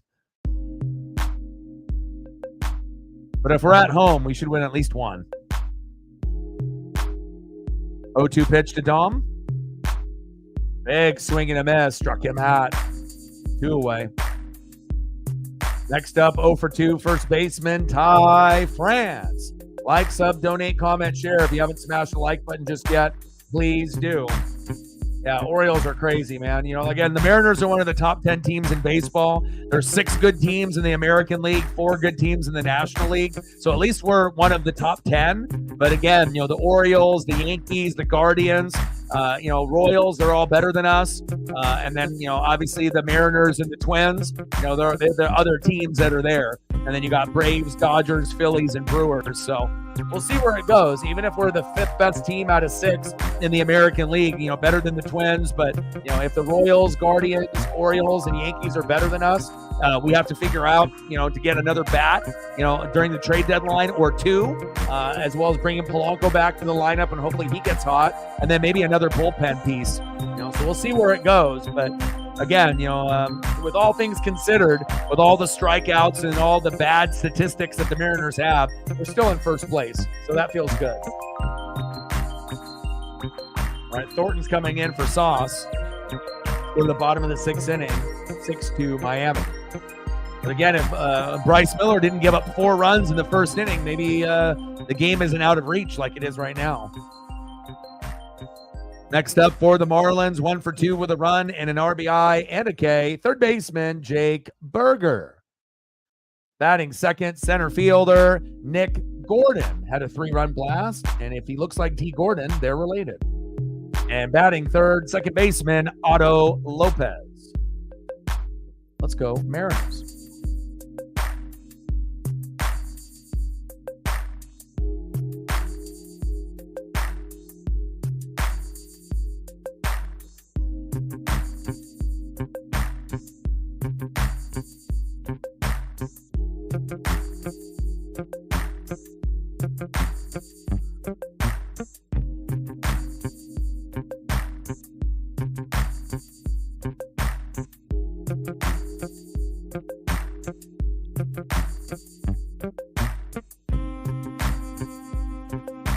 We need one more like to get to 20. Let's go. Like, sub, donate, comment, share. Thank you to whoever that was. We just hit 20. Now we need 10 more to get to 30 to hit the goal for the stream completely. Shout out to that person that just smashed that like button very late there. Appreciate that.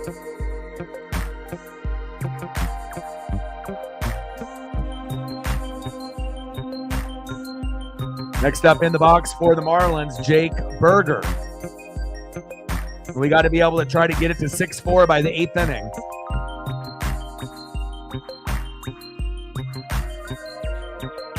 Yeah, Minnesota's tough.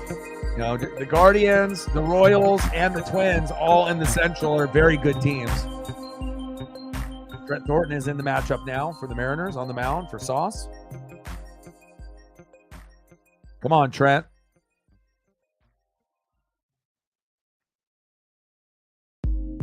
0-1 pitch to Berger. Pitches outside. 1-1 count. Come on, Trent. We need you.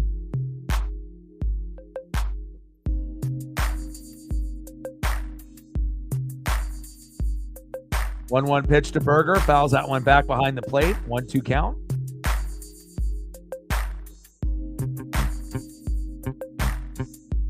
Come on, Mariners. Keep fighting.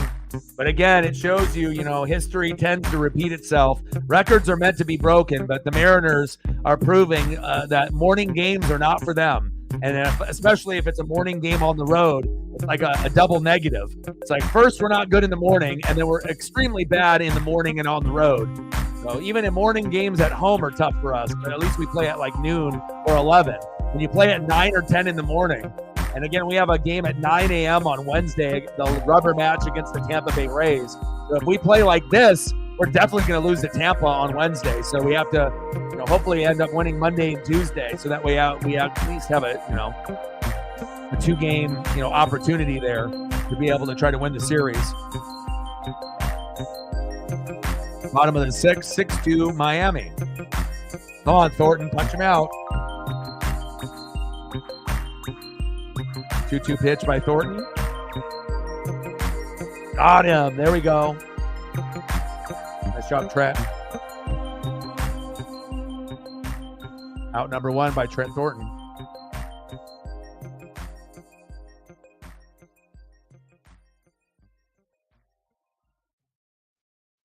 Next up for the Marlins, center fielder Nick Gordon. Had a 3-run blast to give him the 4-0 lead. Daniel in the building, what's good? Gordon chops that one foul. 270 average, 7 homers, 27 ribbies in 2024.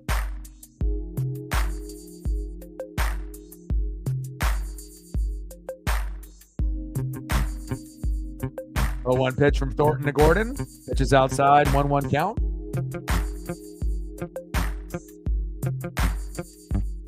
Yeah, Central and the West flip, because obviously it used to be Rangers, Astros, Mariners in 3rd place, and then it flipped now, and now the Twins have gotten pretty good.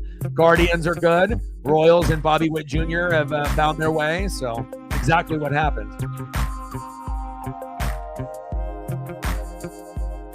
And obviously you got Yankees and Orioles at the top.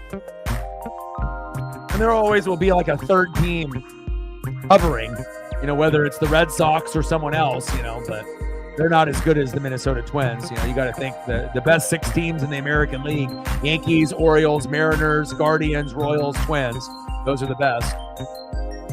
And then you got 4 teams, again, Braves, Dodgers, Phillies, Brewers. You got 4 in the National League, and then there'll be a surprise team in the Central that will catch up, and then that'll probably be their 5th team. So that wild pitch gets away from them.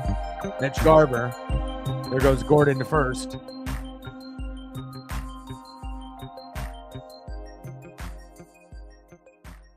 Next up for the Marlins, second baseman Otto Lopez. 0 for 2. Hopefully make it 0 for 3.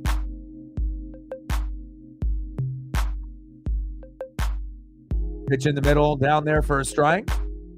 0-1 count. Well, I would assume that the Marlins will win. I mean, when you get up big and you're up 6-0, it's really hard for a team to come back. Now, if we were a top 10 hitting team, I would feel a lot more confident of the big monster comeback. But, you know, when we're one of the bottom 10 hitting teams in baseball and we're a top 3 pitching team, we got the number 1 ERA out of our pitching staff. But, again, you know, hits, you know, they only come here and there for the Mariners. So I don't think it's completely over, but if you were a betting man, I would probably say the Marlins will probably end up winning this game. At this point, the Mariners probably have a 10% chance of coming back to tie and probably a 5% chance to come back and win. Got him! Nice throw out by Mitch Garver. There we go. Good defense there by the Mariners. End of the 6th inning. Let's go to the top of the 7th.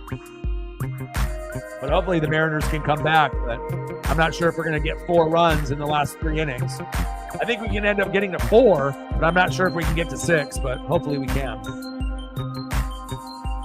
We have to have 1 solid inning of hitting where we can get 2 to 4 runs. We'll see if we can get it here. Top of the 7th, 6-2 Miami. Next up for the Mariners in the top of the 7th inning, 2 for 2 with a homer. Left fielder, Luke Raley. Go Luke. Batting second, 0 for 1 with a base on ball. Catcher, Mitch Garver. And if it was me at some point, you know, at the next batter here, batting third, 0 for 2, DHing Mitch Haniger, I would probably take out Haniger and put in Tyler Locklear. And if you put in Locklear, maybe we can end up getting a rally going. Because right after him would be Ryan Bliss. We'll see what they end up doing. But I think I've seen enough out of Haniger today. I think I would pull him and then either put in Demo or put in Tyler Locklear. And I think I would roll towards Locklear. Give him a chance to at least see if he can get a base knock for us. Oh, baby. We got 3 innings to go. Like, sub, donate, comment, share. Help your boy out. Let's go, baby. Let's try to get to 25 likes before the stream ends. And then if we can get to 25, maybe 30. We're at 20 right now. 10 to go to 30.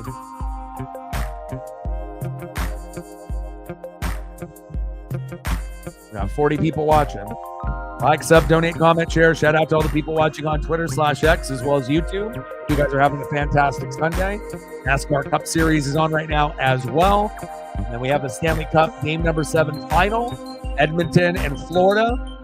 And then I will be live tomorrow at 3:45 for Mariners versus the Tampa Bay Rays on Monday and Tuesday. The Wednesday game is on at 9 in the morning, so I'm not sure if I'll do that one, but more than likely I probably will. But we'll see.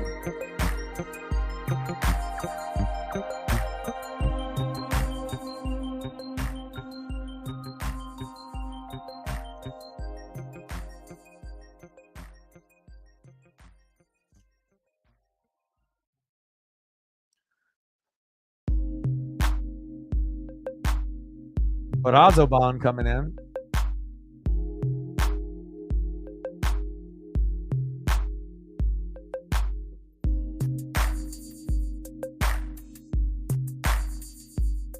What's going on here? He needs a new mitt.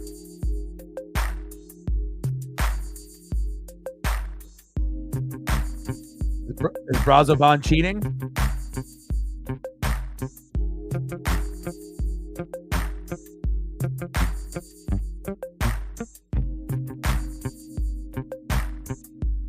Pick a glove, bud.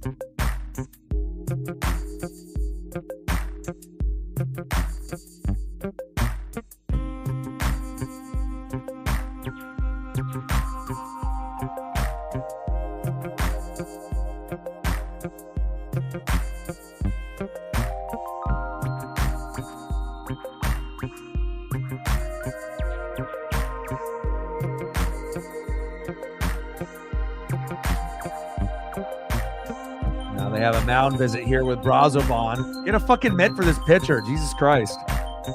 Going through like 3 different gloves. Just grab a glove and go. Go, Luke.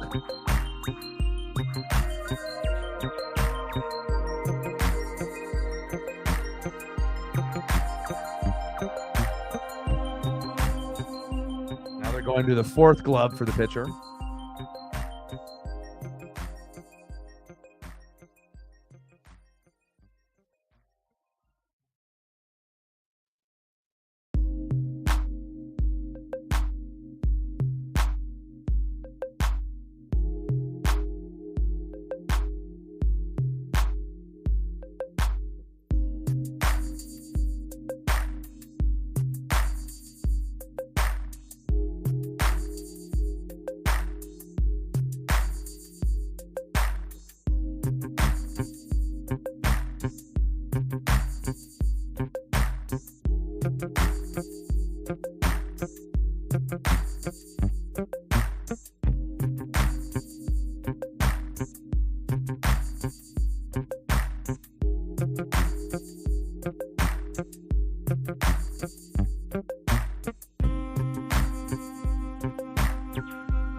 All right, finally, after 5 different mitt changes, I think we're ready to go here. Luke Raley takes a strike, 0-1 count. Go, Luke. Check swing, behind in the count now, 0-2. Come on, Raley. Happy Sunday, brother.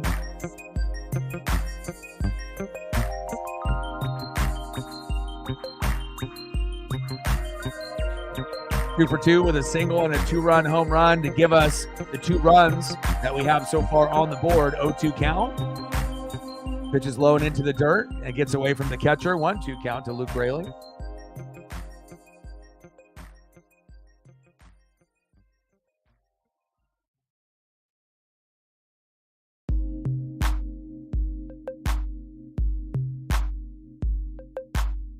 One-two pitch.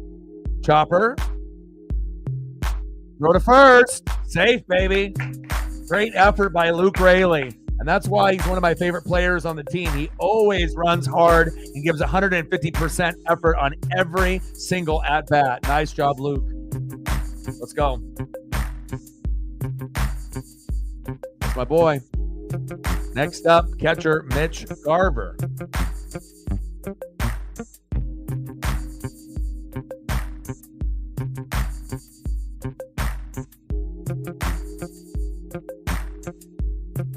Count to Garv.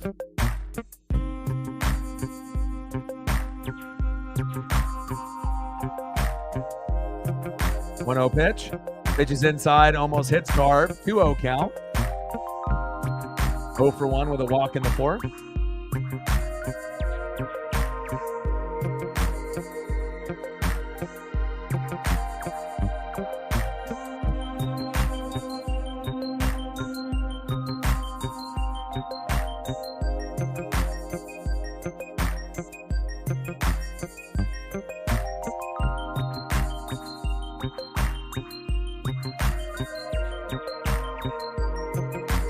Pitch.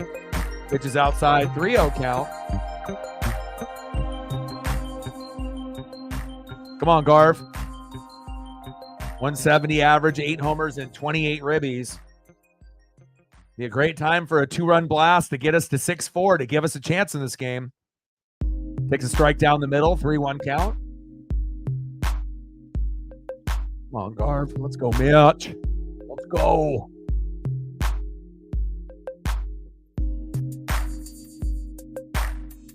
3-1 pitch to Garver. Pitch is outside and he walked him. We'll take that.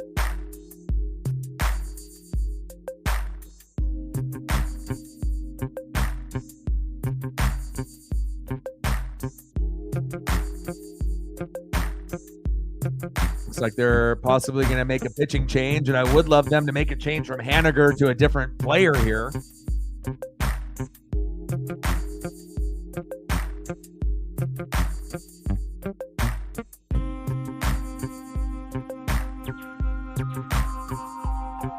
Now they're going for another bit change by Brazoban.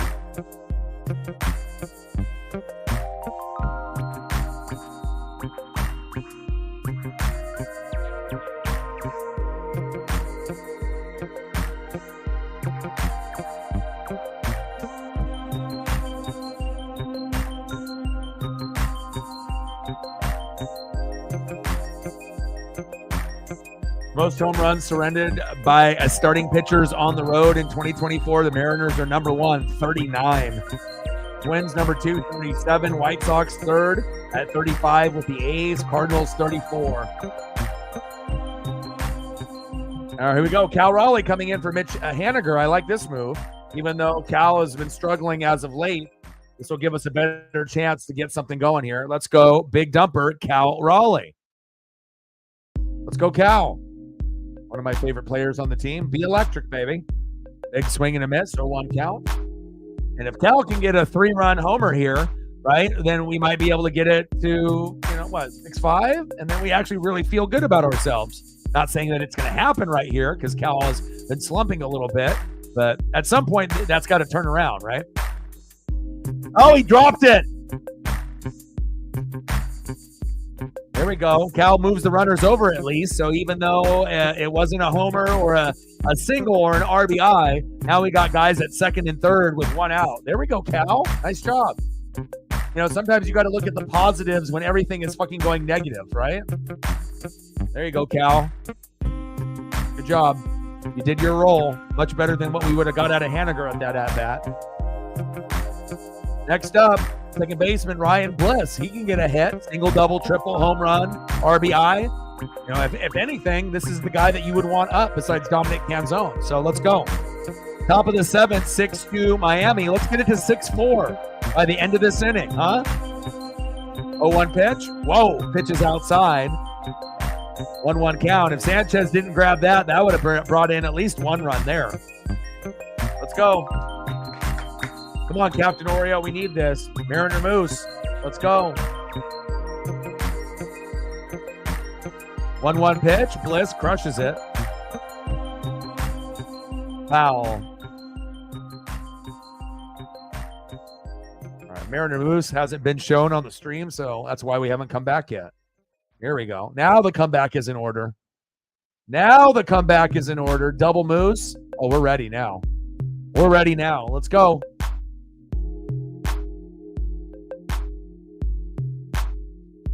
In the box with a 1-2 count, Ryan Bliss. Season with runners in scoring position. He's batting .400.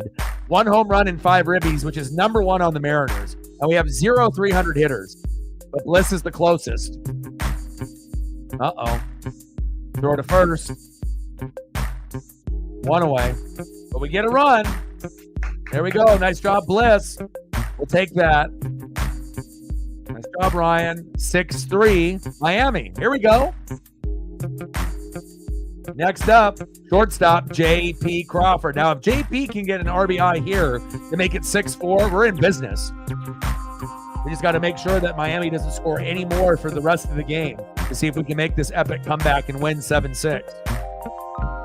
Let's go. So far, so good, man. You got to think it's been terrible today. With Bryce giving up 4 runs in the first inning, so you have to be positive and chip away. A run here, a run there, 2 runs here, and as long as we're down by 2 going into the 8th, we're going to have a chance to either get 2 in the 8th or 2 in the 9th, or 1 in the 8th and 1 in the 9th. We'll just see how shitty this pitching is, for the Marlins, and if it ends up being equally as shitty on our end, on their end, we might be able to have this miraculous comeback.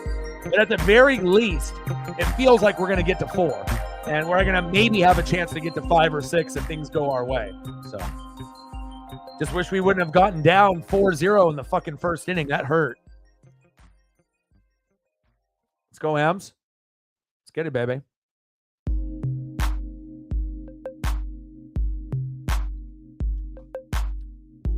But if you're a Mariner fan, you realize you go into every game, regardless if you're playing the Yankees, the Orioles, the Rangers, the Astros, the Dodgers, the Phillies, the Braves, the Guardians, the Twins, the Royals, no matter who you're playing, you're a little bit on edge. And even if you're playing the White Sox, right, the A's, the Nats, or a team like Miami, where people think it's an automatic win, and then all of a sudden Bryce Miller gives up 4 fucking runs in the first inning, and then we're all like this, right?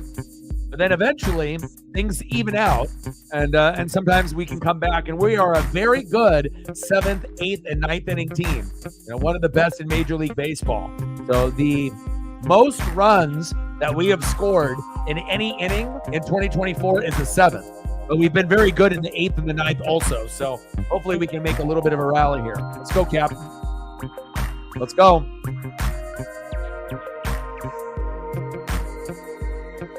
Like, sub, donate, comment, share if you haven't smashed the like button just yet. Let's try to get to 25 likes before the stream ends.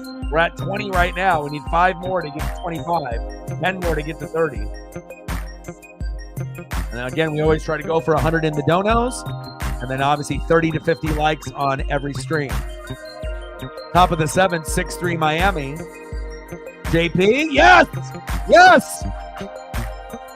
There we go! See, Captain? You just got to be positive and you talk about it, and then it happens. There we go. Nice RBI by JP. We're back in it, baby. 6-4 Miami. Let's go. Let's go, baby. Hell yeah. You know, sometimes it's not how you start, it's how you finish, right? Nice job by JP. We needed that bad. Let's go. Next up, Hollywood, Josh Rojas. And we wouldn't expect anything else to happen here, but if we can keep this going. Oh, they're bringing in Demo. Demo's coming in. All right, here we go. Now, if you really want to get crazy, Demo hits a home run right here, and we tie it up 6-6, and we're definitely going to win this game, going into the 8th and the 9th with all the momentum. And Demo has been struggling. 209 average, 8 homers, 26 ribbies. Is this the moment that Demo gets an RBI or a homer, and then we end up getting it to 6-5 or 6-6? Let's go. And again, when you get down 6-0 or 4-0, it feels like hell. You know, like it's over. But again, it's not over until the fat lady sings. Pitch is outside. 1-0 count to Demo. Let's go, baby.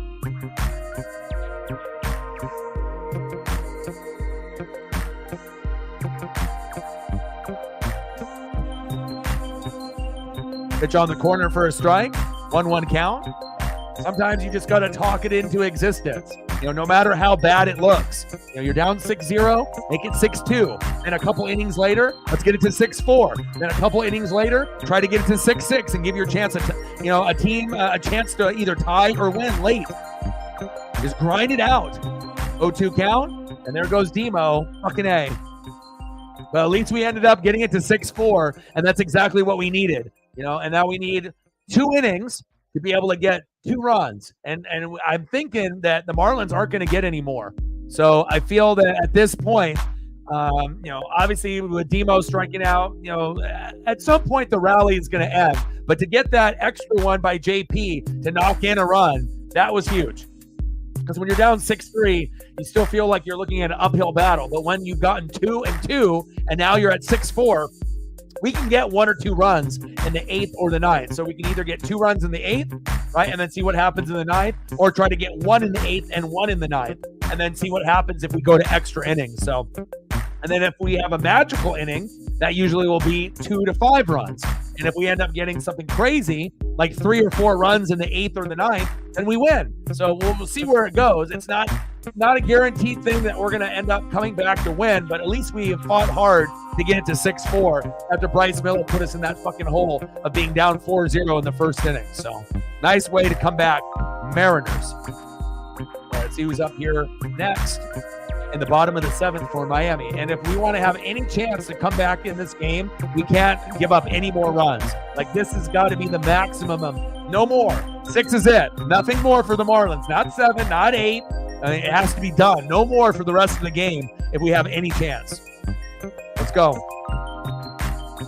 Lopez, Brujan, and Sanchez up next.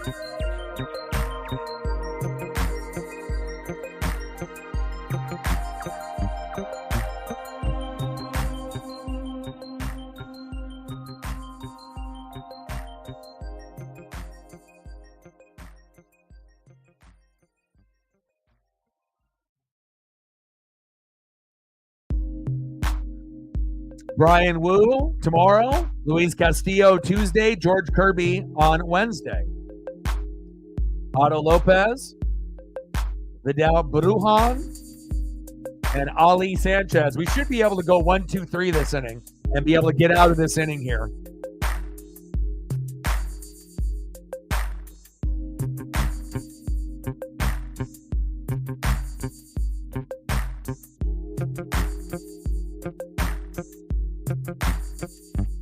Come on, Mariners.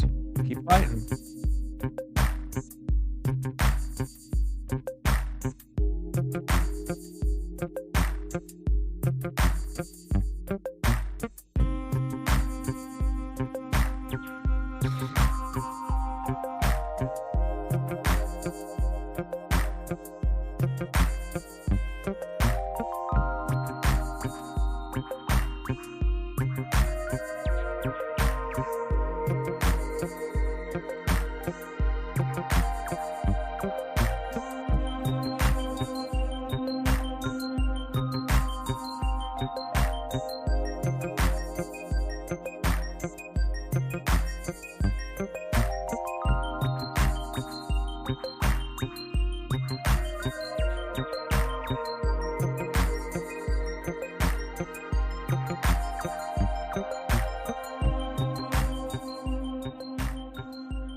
All right, Austin Voth on the mound for the Mariners. Let's go, baby.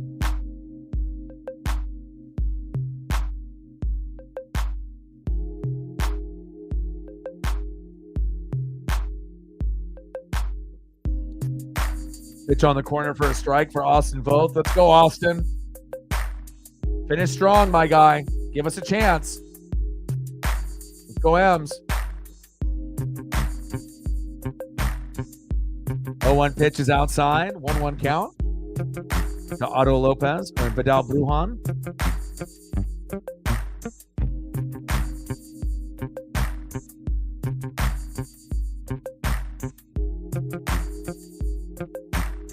Pitch is low on the corner, and he went around. Nice. 1-2 count. Here we go.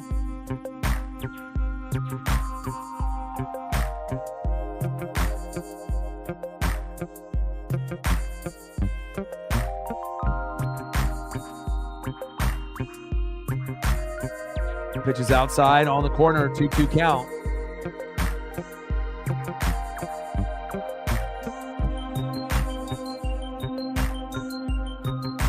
Let's go, baby. Let's go, M's. Keep fighting. Brujan 1 for 4 this series. 2-2 pitch from both to Brujan. Now we have a mound visit.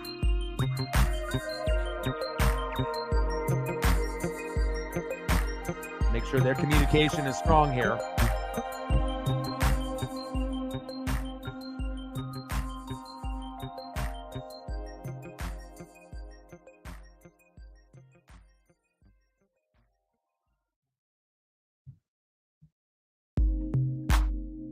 Two count.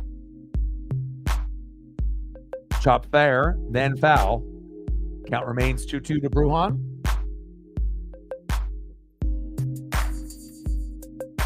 All 6 runs have come in within the first 3 innings for the Marlins.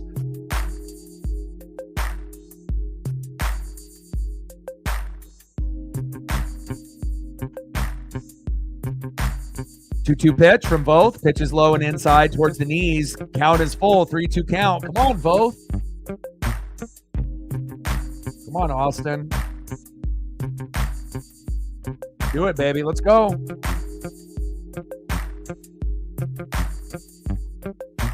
3-2 pitch to Brujan. Chopped it foul off the catcher's chest protector. Count remains 3-2.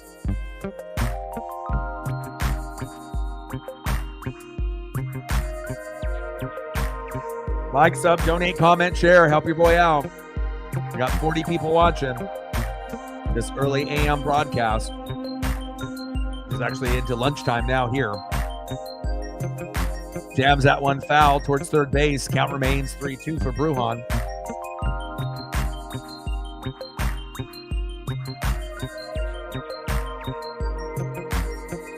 Bottom of the 7th, 6-4 Marlins. And they were up 6-0, and we've cut it down 6-2 to 6-4. Now we get it to 6-6, and he walked him. Come on, Voth. Fuck. Brujan to first. Now we have to try to get a double play here, which is possible. Next up is catcher Ali Sanchez. He can get a double play. Here we go. Get a double play, and then we'll go up to Chisholm unless they have someone batting for him. at the DH spot. Next up, Ali Sanchez. Double play incoming.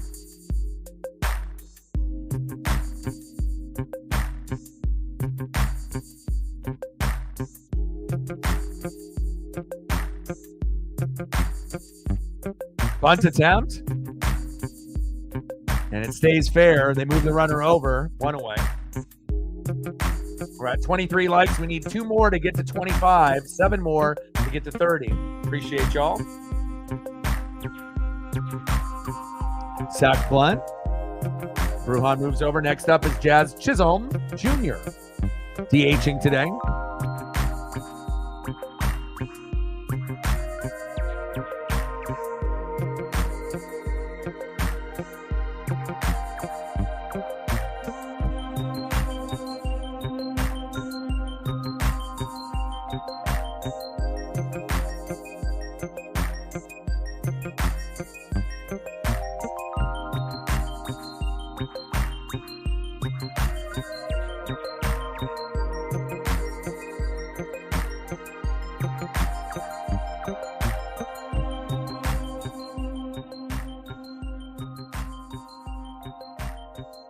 .268 average, 10 homers, and 37 ribbies for Jazz. Cool photo of him there.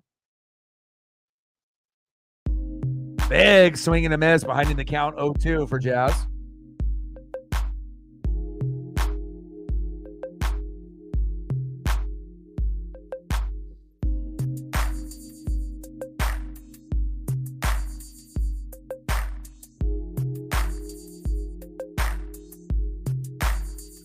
Pitch is low and into the dirt by Vogt. 1-2 count.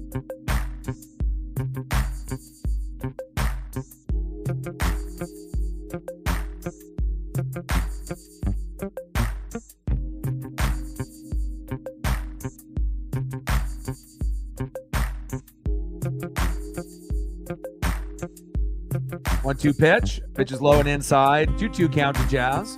Runners with scoring position in the season, his numbers are 373, 3 homers, and 28 ribbies. So Jazz definitely can knock someone in here. But we got to hope, as a Mariner fan, that this is it. No more runs, because if they get 7, 8, 9, we're not coming back from that number. But if it stays 6-4, we're going to have a chance. 2-2 pitch from Vogt to Chisholm. Got him. Fuck yeah. Sit down. 2 away. Nice job by Vogt. Mariner Moose comes out for that one. Huge K on Jazz. Nice job.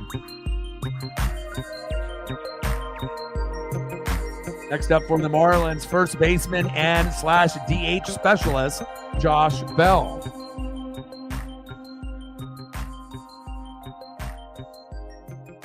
First pitch to Bell for a strike. Let's go, baby. Got to grind it out. It's like games, you know, this chaos ball that the Mariners play. They dig themselves into a hole early, and they play great ball in the 7th, 8th, and 9th, but it's just fucking gut-wrenching a lot of times. Just not knowing if they're going to be able to make the comeback or not. 0 for 3 with a ground out in the 5th for Josh Bell.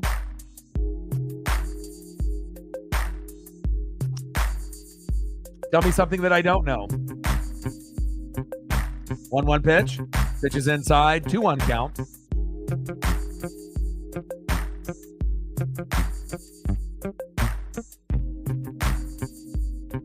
Bottom of the 7th, 6-4 Miami. Runner at second, 2 outs. 2-1 pitch. Incoming from Vogt to Bell. Pitch is low and inside. 3-1 count. I mean, sometimes we come back and we have these amazing comebacks, and we have this amazing feeling of joy when we're down by a shitload, and then we make this huge run in the 7th, 8th, and 9th. But sometimes it's a little too little too late, and everyone's heard that in sports, you know, very often. 3-1 pitch. Bell chops that one foul towards first base. Count is full now, 3-2. But again, we've scored the most runs in the 7th inning out of any inning. And in the 8th and the 9th, we're not as good as the 7th, but in the 8th and the 9th, we're pretty clutch. You know, as far as, you know, getting clutch hits and home runs and big RBIs. We're one of the top 5 teams in the 8th and the 9th inning. We're right there with the Dodgers. So A walk to Bell. Now we got guys on first and second. We got to get out of this inning. Come on now. If they get another run, the game's over. We have to keep it at 2. 6-4. We can't have it go to 3 runs and have it be 7-4. We're not going to come back. Next up for the Marlins, probably their sleeper player on the team overall, left fielder Brian De La Cruz. I like him and Jake Berger as sleeper players because I feel like everyone gives the credit to Jazz and they like to give credit to Josh Bell, but I like Brian De La Cruz as well as Jake Berger. Those guys are the sleeper players on the team. And obviously Jesus Sanchez, he's another sleeper player for them as well.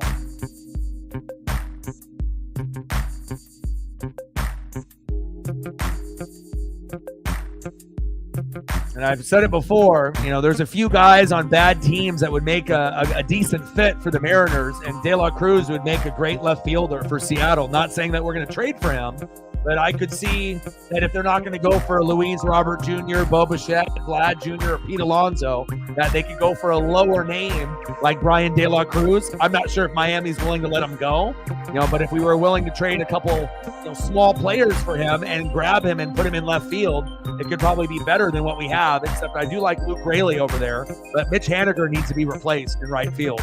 So maybe we'll move Brian De La Cruz to right field, or maybe keep Brian De La Cruz at left field if we trade for him, and then throw Luke Raley in right field, something like that. But Julio needs better help in the outfield, and we need some hitters that can actually fucking hit. 1-0 pitch to De La Cruz. Chopper.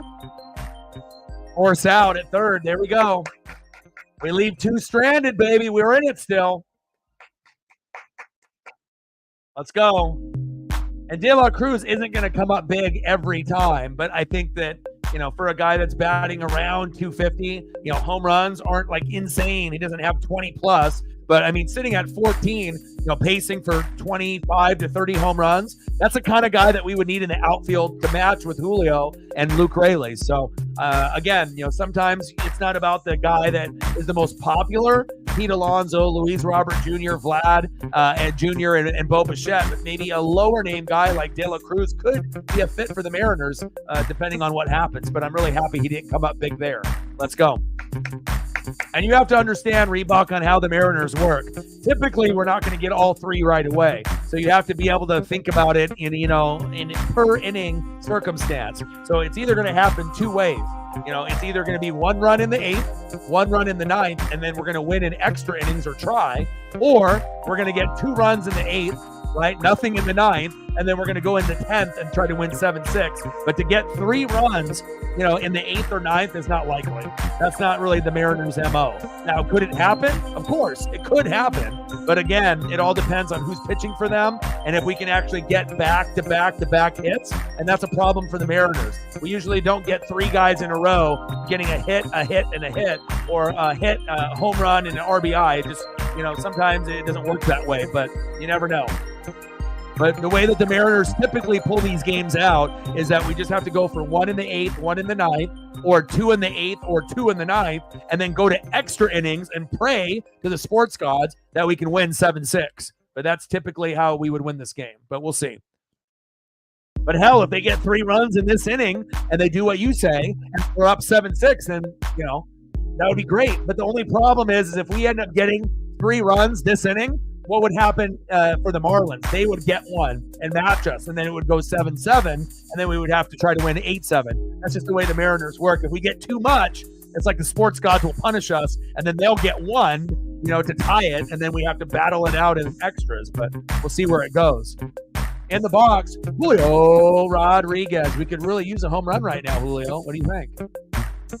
Pitch is inside. 1-1 count. I'm not really sure if I feel a Julio homer here, but I'll take it if he gives us one. Come on, Julio. I'll take a single. Pitch in the zone for a strike, 1-2 count. It would just be a better feeling for Julio instead of thinking that he's going to strike out, ground out, or pop up. It would be nice to be able to feel like, oh, Julio's going to get a single, double, triple, or a home run. But it's just like when you got a 261 average, 7 homers, 29 ribbies, that's a, kind of a shitty stat line for a player like Julio Rodriguez. He's much better than that. And hopefully those numbers go up. And hopefully he hits 20 home runs by the time the season ends. 1 for 7 this series. Pitches outside. 2-2 count.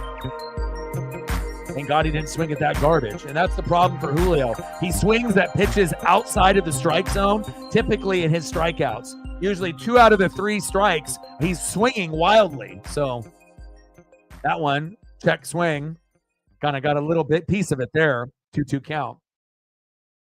Went around with it and it went foul. Come on, Julio. Gotcha. Come on, Julio. Get the rally started for us, bud. Let's go. Oh, they got a mound visit.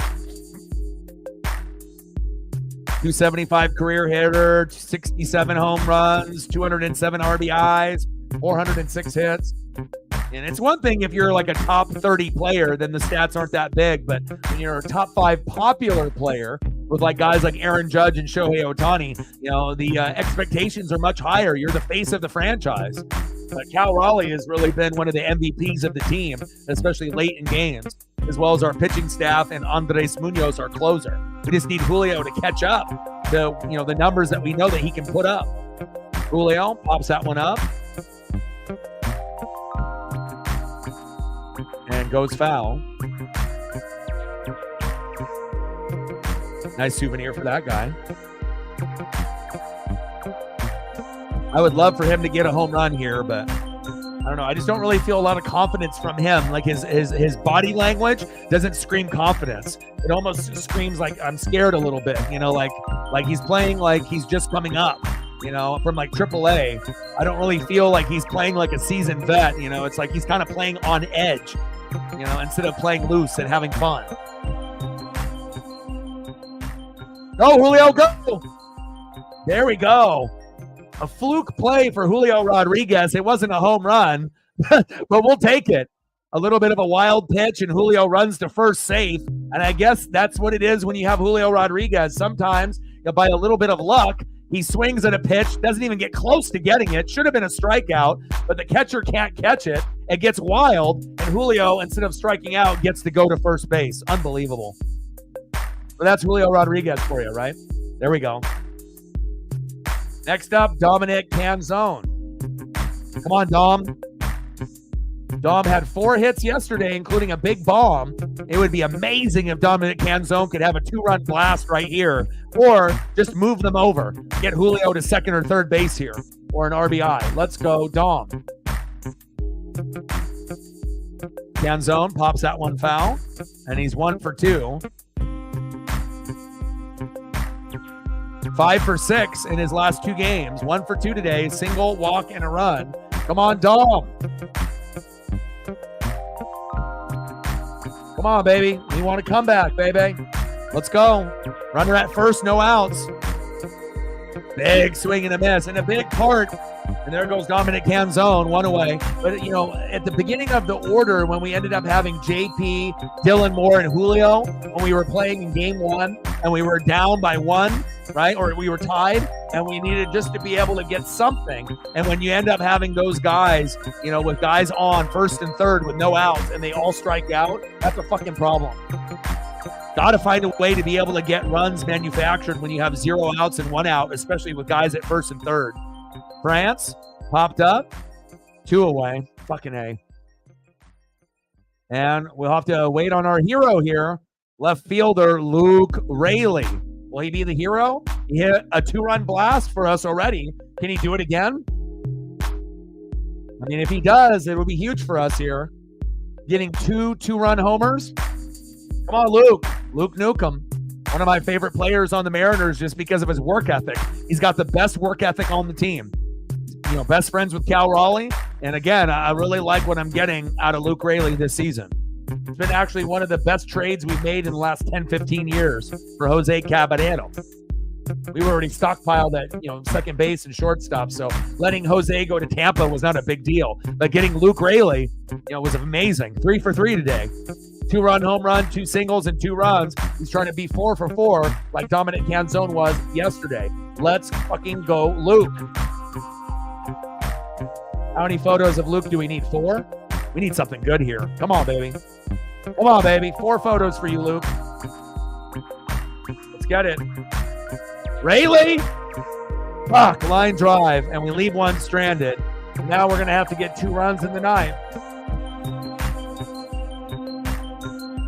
See, that's why you can't get greedy, Reebok, and ask for 3 runs in an inning when you've had a hard time even getting to 4.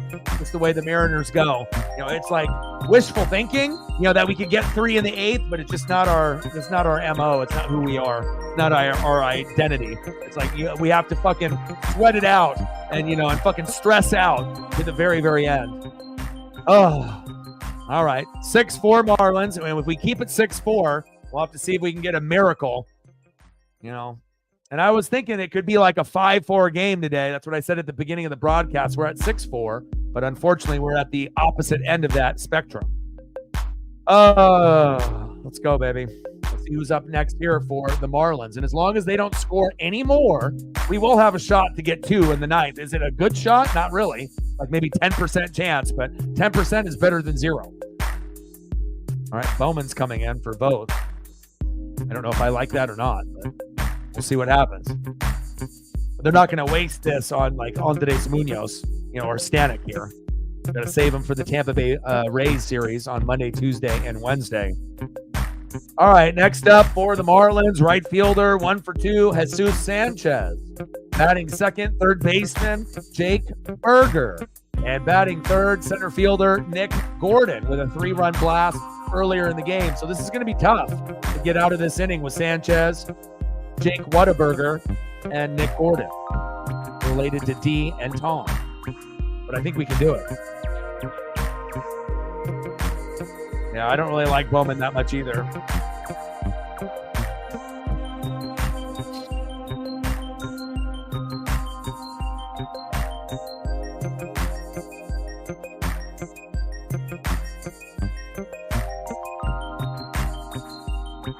Let's go.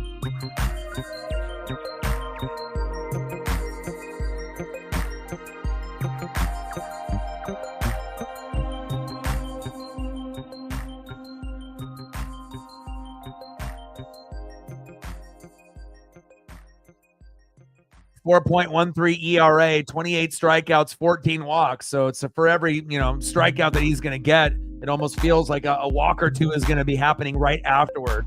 Not a real big fan of Mike. I'd rather go with Stanek or with Munoz here. But again, we're not ahead right now. We're tied. We're down. So they don't want to waste a pitcher like that here. And obviously it's the 8th inning, not the 9th. So we'll see where it goes. If they decide to put in Stanek in the 9th, which I think they might do, but they're going to save Munoz for obviously tomorrow. And we're going to have to win Monday and Tuesday at 3:45 Pacific, because on Wednesday we play at 9 a.m. And when we play in the morning, what happens? We're ass. And again, we're just going from one stadium to the next in Florida, going from Miami to Tampa Bay. So. But we'll have Kirby on the mound on Wednesday morning rather than Bryce Miller, so we have a better chance to get it done. So we got Wu tomorrow, Luis Castillo on Tuesday. We can win both of those, and then we might end up losing the Kirby start, but you never know. Maybe we can have some magic in the morning for once. 1 for 2 with a solo home run, a walk, and 2 runs. Jesus Sanchez. Come on, Mariners. Get out of this fucking inning.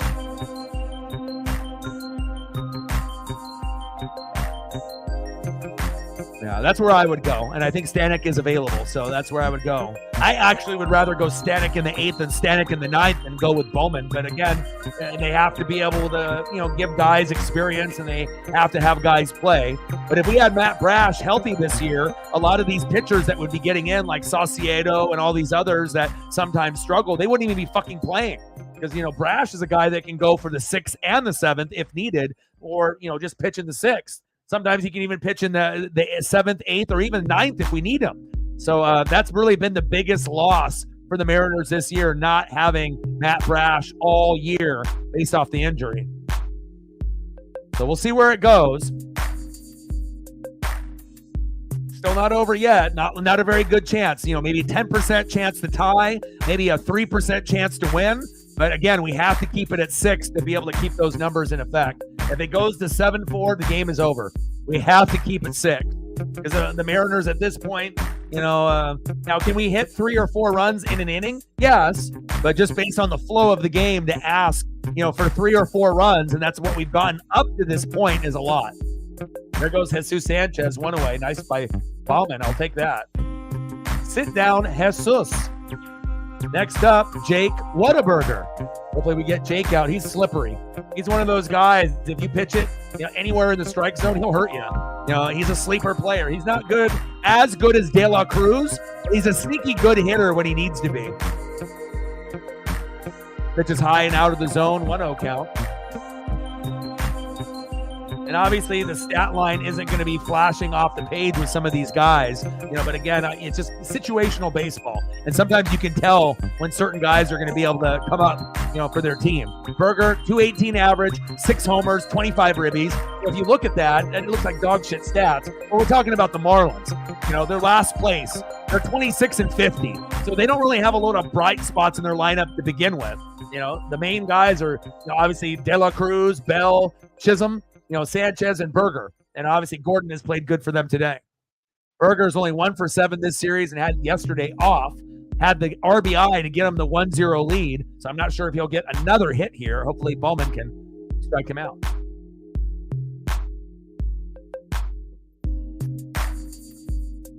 Yeah, some guys are just not meant to close. Popped up. There we go, 2 away. Yeah, and definitely it's a mental aspect. Being a closer, and going in the 8th and the 9th is much different than going in the 6th and the 7th. 6th and 7th inning is easy. As the deeper you go into the game, the harder it gets, more pressure, the game ends up being. So he's not really built to be a closer. Thank God we got Andres Munoz for that, but But again, if we had an opportunity for Brash or Sauce or some of these guys, Brash would be very good to have in the lineup, as like someone that we could use potentially here and there. Next up, Nick Gordon. Big swing and a miss, 1-1 count. And really what fucked us in this game was Nick Gordon's 3-run home run in the first inning. Put us down 4-0 in the first.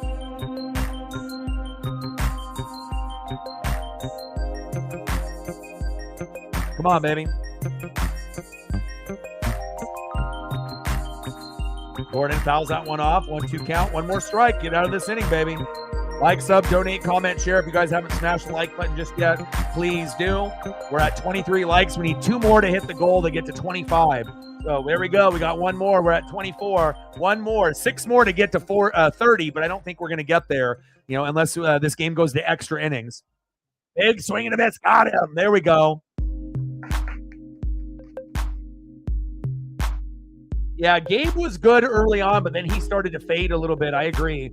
And then we got a few guys that are kind of sitting, either on the IL or, obviously in the dugout that, either are going to get some time or have to heal up.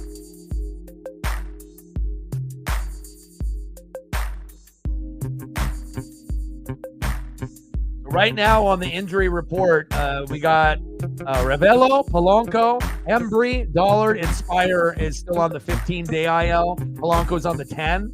So the projected estimated return date is June 24th for Polanco and July 9th for Gabe. And that's tentative, so I'm not sure if he'll even be ready by that point. But yeah, Gabe ended up, and maybe he was hurt, as he was going into that latter stretch because he was just kind of trying to fight through the pain because a lot of these guys are, they have a lot of ego and they want to be able to keep going. But Gabe was good early on, but yeah, he definitely started to fade late and then he got hurt. So we have to wait for him. So yeah, we might. We have one last chance here. It happens again. But again, remember, we're not good in the mornings. So regardless if we play the White Sox, we play the Marlins, the Nats, the A's, if we play on the road, there's a chance we might only win 1 out of 3 or 1 out of 4.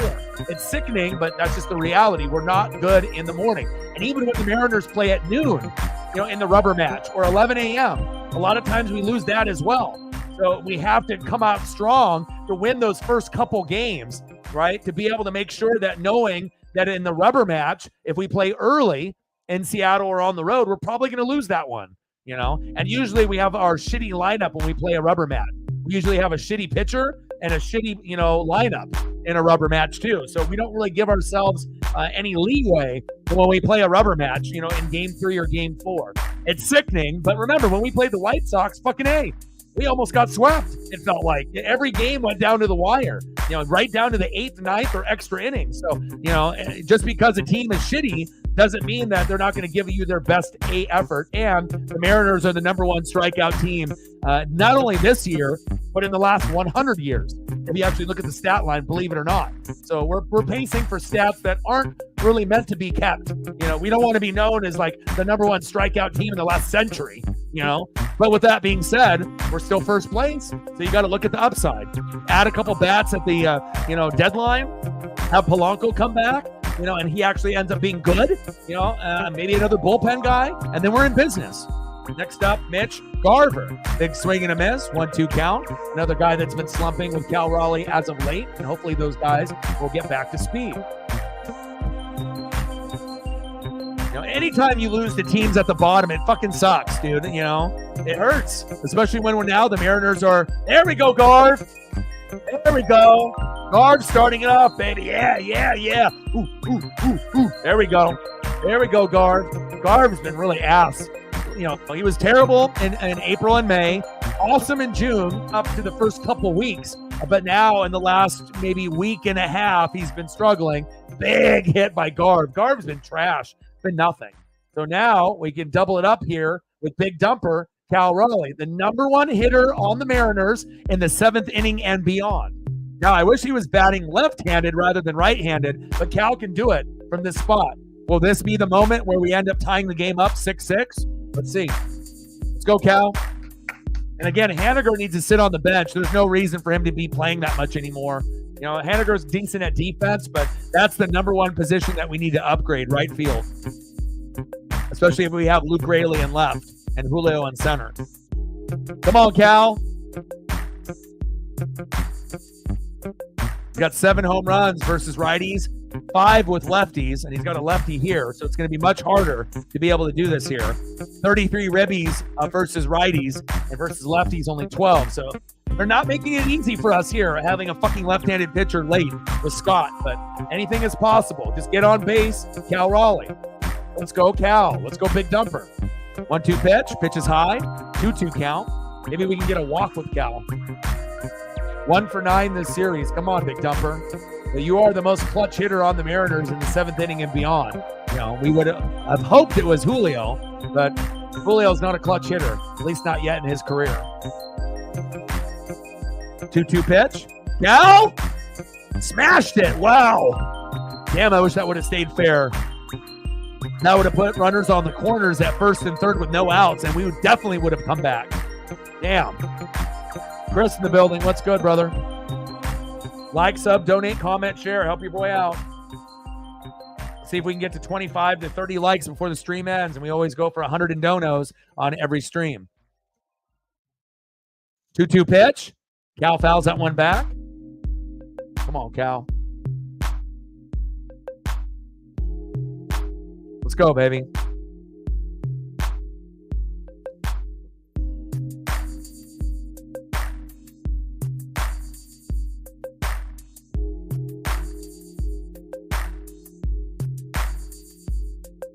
Two pitch to Cal Raleigh. Pitch is inside, 3-2 count. Let's go for a walk, baby. I'll take a walk.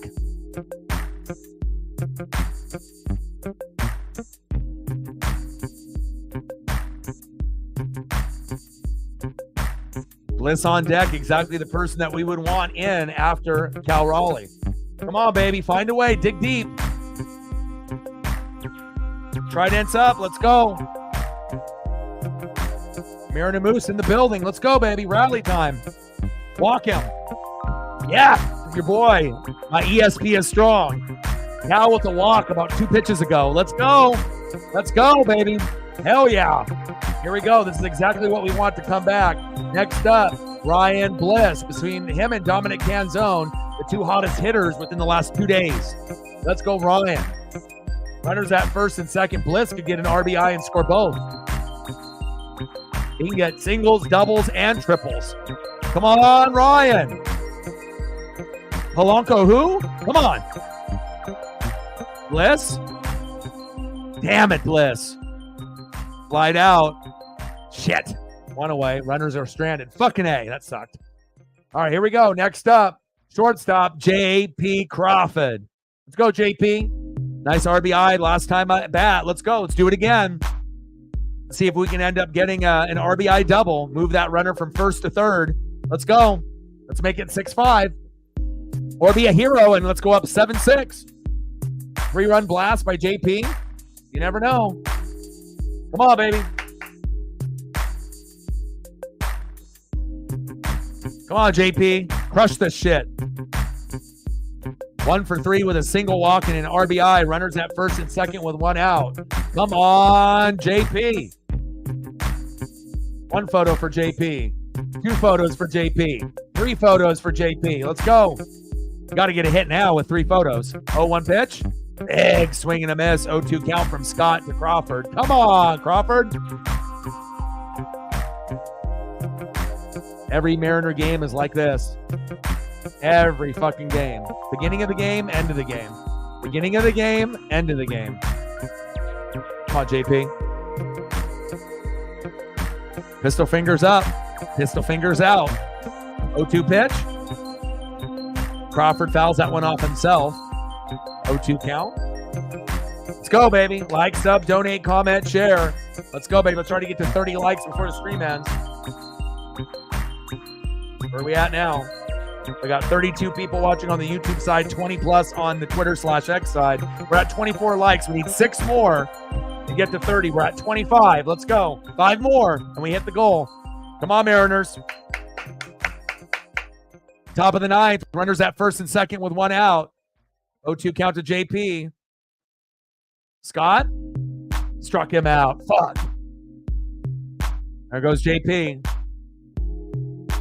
All right, our last at bat would be better off if we had probably Hollywood Josh Rojas. But the last batter, Dylan Moore, 0 for 1 with a K. I'm not sure if Dylan has got it in him. But again, at some point, sometimes a guy has to be an unlikely hero. Could it be Dylan Moore? He's been ice cold as of late.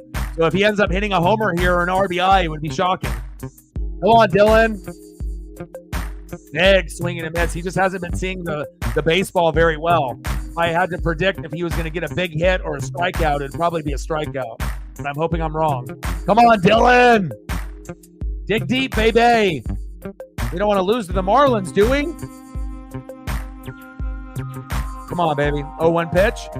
Dylan! Dylan! Yeah! Yes! Yeah! Bases loaded. Nice job, Dylan. Way to fight it, man. Dylan has been garbage for the last few games. So to be able to get it wasn't an RBI and it wasn't a home run, but at least it was something. Move the runners over. Bases loaded. Nice job. Way to dig deep, Dylan. Way to rake. Nice job. And here we go. We pay this guy a fucking $1 billion. It's about time that you step up and be a fucking hero. Next up, Julio Rodriguez. Trident's up. Let's go. No excuses. Come on, Julio. You dream about this moment in the backyard. You're 0 for 4. Strike out in the 8th. You have a chance to be a hero and go 1 for 5 and win the game. Can you do it here? Let's go. Top of the 9th. 6-4 Marlins. Bases loaded. No excuses. $1 billion contract. Come on. Pitch right down the middle for a strike. 1-1 count. I mean, these are the moments that we need Julio to step up, right? If you're the face of the franchise and you're a top 5 popular player, but you're playing like a top 50 player, something's got to give. Come on, Julio. 328 average with runners in scoring position. Julio! Wow, Lopez with a big grab, and that is the game. Unbelievable. That would have scored at least 1. And that's how the Marlins finished the game off. Julio, 0 for 5, overpaid, not a clutch player. Hopefully one day he will be. That sucks. Good GG to the Marlin fans. That's tough. Golly. That would have scored at least 1, maybe even 2. Yeah, we play tomorrow night. We play at 3:45 Pacific, Monday and Tuesday, and 9 a.m. on Wednesday, and I'll probably do all 3. What a hell of a grab by Lopez there. Damn it. Final score, Miami Marlins 6, Seattle Mariners 4. We got a 3-game set with the Tampa Bay Rays on Monday, Tuesday, and Wednesday. GG to all the Marlins fans. And again, shout out to all the people watching on Twitter/X as well as YouTube. And again, if you haven't smashed the like button yet, please do. And again, I'll be live tomorrow at 3:45 Pacific for the Seattle Mariners and the Tampa Bay Rays. And hopefully we can win 2 out of 3 there instead of 1 out of 3 like we did against the Marlins. And I got one question for you. Who talk sports like us? Your boy Ryan, Northwest Sports Fanatics, and I'm out. Go M's.